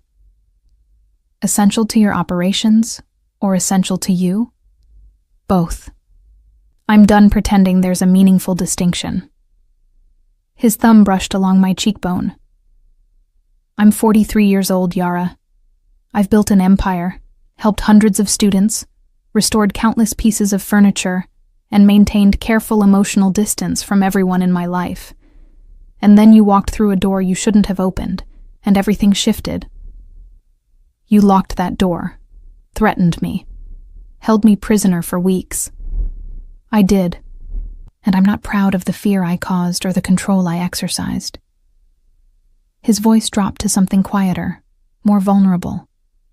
"But I'm also not sorry it happened, because it brought you here. Into my life, into my operations, into spaces I didn't know were empty until you filled them. I should have stepped back, maintained professional boundaries, reminded him that what he was describing was deeply inappropriate given our circumstances. But I'd spent 7 weeks analyzing Xavier Fonseca's life with meticulous attention to every detail. I'd seen his scholarship programs, his furniture restoration, his rose garden cultivated with patient care. I'd watched him navigate moral complexities with thoughtful precision, maintain ethical standards within criminal operations, choose helping over exploiting at every decision point. And somewhere in that analysis, I'd stopped seeing a subject to audit and started seeing a man worth understanding. "I'm not built for staying," I said quietly. "My entire life has been about maintaining independence, protecting myself from vulnerability, keeping emotions separate from professional obligations. What you're asking requires abandoning all of that." I know. And if you choose to leave when your contract ends, I'll respect that decision. No threats, no manipulation, no consequences beyond my personal disappointment. His other hand found my waist, not pulling me closer but anchoring us both. But Yara, I think you're braver than you give yourself credit for. I think you walked into my bedroom because you were already curious about the discrepancies you'd found. I think you stayed these 7 weeks, not just because I made it difficult to leave, but because you genuinely wanted to understand. And I think you're considering staying permanently, because you recognize that some equations are worth solving even when the variables are complicated. That's a lot of assumptions about my motivations. Am I wrong? I wanted to say yes, to deny the accuracy of his assessment, to retreat behind professional objectness and familiar emotional distance. But I'd spent my career dealing in honest numbers, in data that revealed truth regardless of comfort. And the truth was that Xavier had somehow become essential to me too. That the thought of leaving, of never seeing his rare, genuine smile, or engaging in our verbal sparring, or walking through rose gardens discussing philosophy, it created an ache in my chest that had nothing to do with professional obligations and everything to do with feelings I'd been carefully avoiding acknowledging. You're not wrong, I admitted, which terrifies me. Good. I'd be concerned if you weren't terrified. This is terrifying. But he smiled when he said it, the expression transforming his face. Though perhaps we could be terrified together, instead of separately. Before I could respond, before I could overthink or retreat, or do any of the sensible things my rational mind was screaming at me to do, I closed the distance between us and kissed him. Xavier made a sound of surprise that melted into something deeper as he pulled me closer, his hands settling at my waist with the same careful precision he brought to everything else. The kiss was nothing like I'd imagined during the moments I'd allowed myself to imagine it. Not aggressive or demanding, but patient, thorough, a conversation conducted through touch rather than words. When we finally broke apart, both breathing harder, Xavier rested his forehead against mine. We should probably discuss the implications, he said, his voice rough. Establish boundaries, clarify expectations, address the power imbalance inherent in our circumstances. Probably, I agreed, not moving. Or we could finish relocating me to the family wing and deal with Zeffirino's threat before having complicated relationship conversations. Practical as always. But his smile suggested he didn't mind. Klaus should have your suite ready. I'll help you move your things. The relocation took less than an hour. I'd lived efficiently for so long that my possessions fit in 2 small suitcases and a briefcase full of documents. The family wing suite was indeed more luxurious than my previous accommodation, with a sitting room that connected to a bedroom decorated in warm neutrals and rich blues, and it was 3 doors down from Xavier's bedroom. Close enough that I could hear him moving around in the early mornings when he woke before dawn. Security protocols, Klaus explained as he demonstrated the suite's features. Reinforced door, direct communication to the main security station, panic button connected to my personal line. If Zeffirino or anyone else attempts unauthorized access, you'll have immediate response. Thank you, Klaus. I meant it. The gruff security chief had become an unexpected ally over the past weeks. And thank you for the coffee recommendations. You were right about the French press method. He almost smiled. My daughter says I'm insufferable about coffee, but there are standards that must be maintained. After Klaus left, I stood in my new suite trying to process everything that had happened in the past 12 hours. Threatening messages, security escalation, relationship revelations, kisses that complicated already complex situations. My methodical accountant's brain wanted to organize it all into neat categories, analyze risk factors, develop contingency plans. But the rest of me, the part that had spent 7 weeks being transformed by proximity to Xavier Fonseca and his peculiar empire, just wanted to see where this led. A knock at my door interrupted my thoughts. Xavier stood in the hallway, changed into casual clothes for evening, holding 2 glasses of wine. "I thought we should toast your new accommodations," he said, "and perhaps have those complicated relationship conversations after all." I accepted the glass, gestured him into the sitting room. "Establishing boundaries and expectations?" "Among other things." He settled onto the sofa, looking oddly uncertain for someone usually so controlled. "I want to be clear, Yara. What happened earlier, the kiss, the admission of feelings, I'm not expecting that to override your autonomy or professional judgment. You can still choose to leave when your contract ends. You can file an honest audit report that destroys my operations. You can decide that the complications outweigh the potential benefits. But you'd prefer I didn't. I'd prefer you stayed and helped me build something sustainable, but preference and expectation are different calculations." He took a sip of wine. "I've spent weeks controlling aspects of your life I had no right to control. I don't want to continue that pattern in a romantic context." The fact that he recognized the distinction, that he was actively trying to separate professional obligation from personal choice, made something warm settle in my chest. "I'm staying," I said. "Not just until the contract ends, past it. I'm staying to help you transition operations, to build the legal alternative frameworks I proposed, to be whatever kind of partner you need. Business, personal, both." Xavier's relief was visible. "You're certain? I spent 40 hours developing a transition proposal because I want your empire to survive. I kissed you because somewhere in 7 weeks of analyzing your life, I stopped being able to imagine mine without you in it. And I'm staying because leaving would mean abandoning both the work and the person, and I'm not willing to do either. Even knowing it means deeper complicity in questionable operations?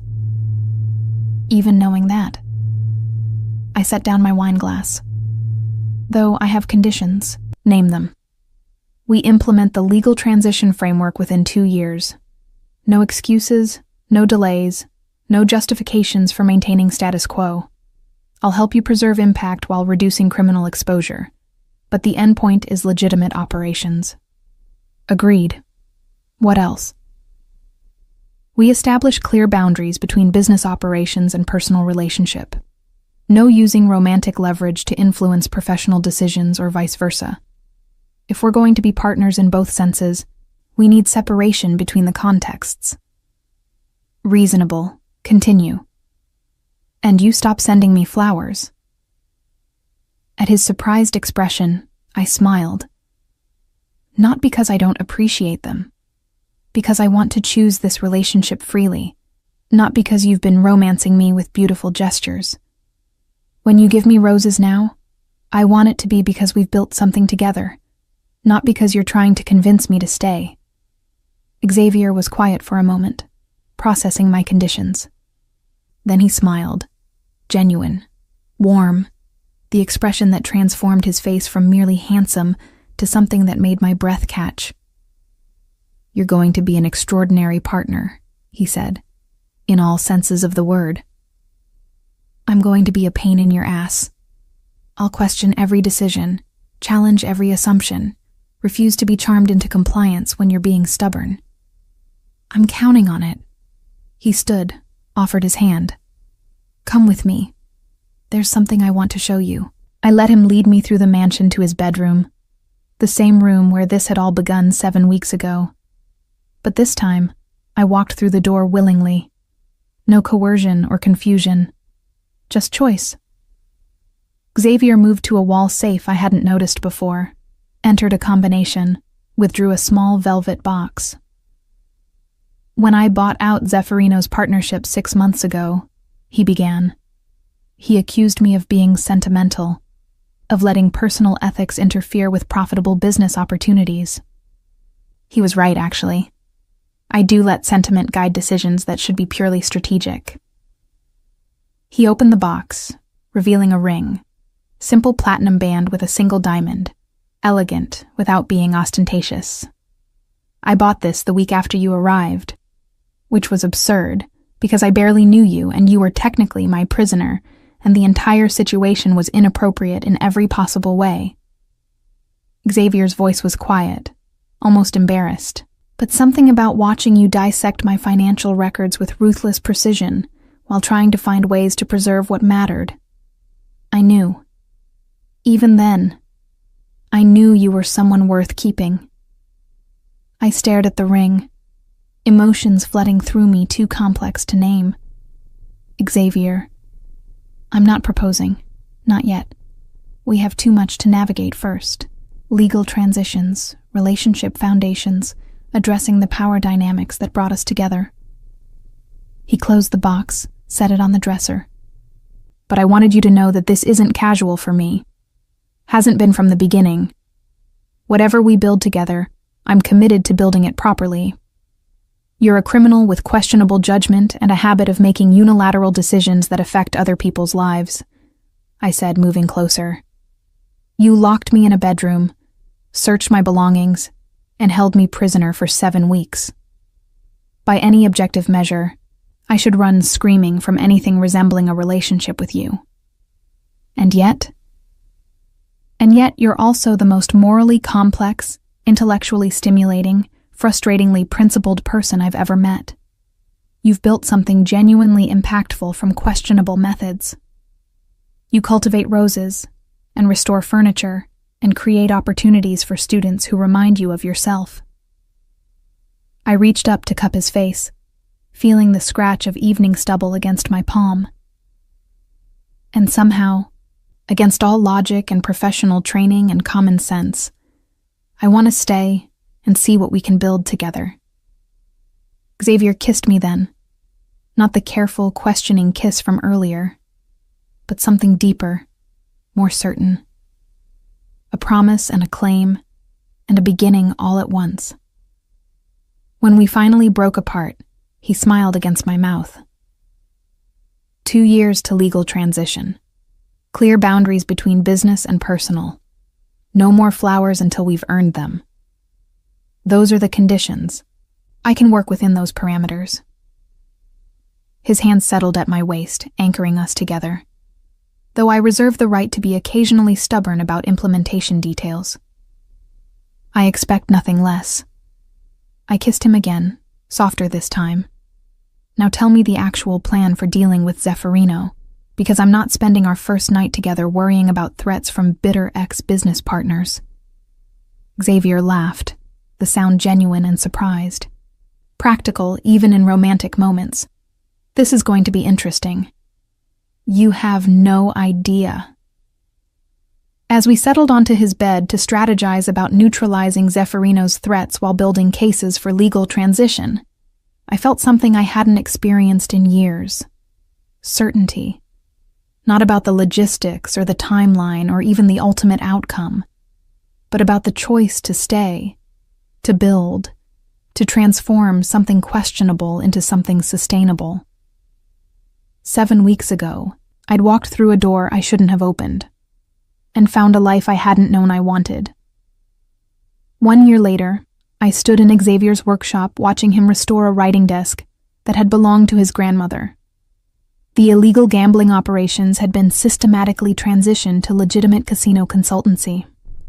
The conflict resolution services had been restructured under proper investigation licenses. The scholarship programs continued through independently managed foundations, with transparent funding sources, and the roses in the South Garden bloomed twice annually, carefully cultivated by a man who understood that some things worth keeping required patient, deliberate care. Xavier glanced up from his work, caught me watching, smiled.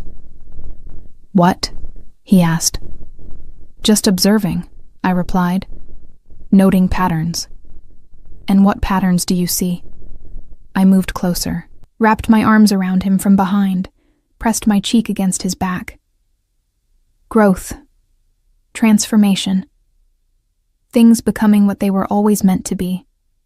His hands covered mine. "We make a good team." "The best," I agreed. And for once in my methodical, analytical, carefully controlled life, I didn't need spreadsheets or documentation or risk assessments to know I was exactly where I belonged.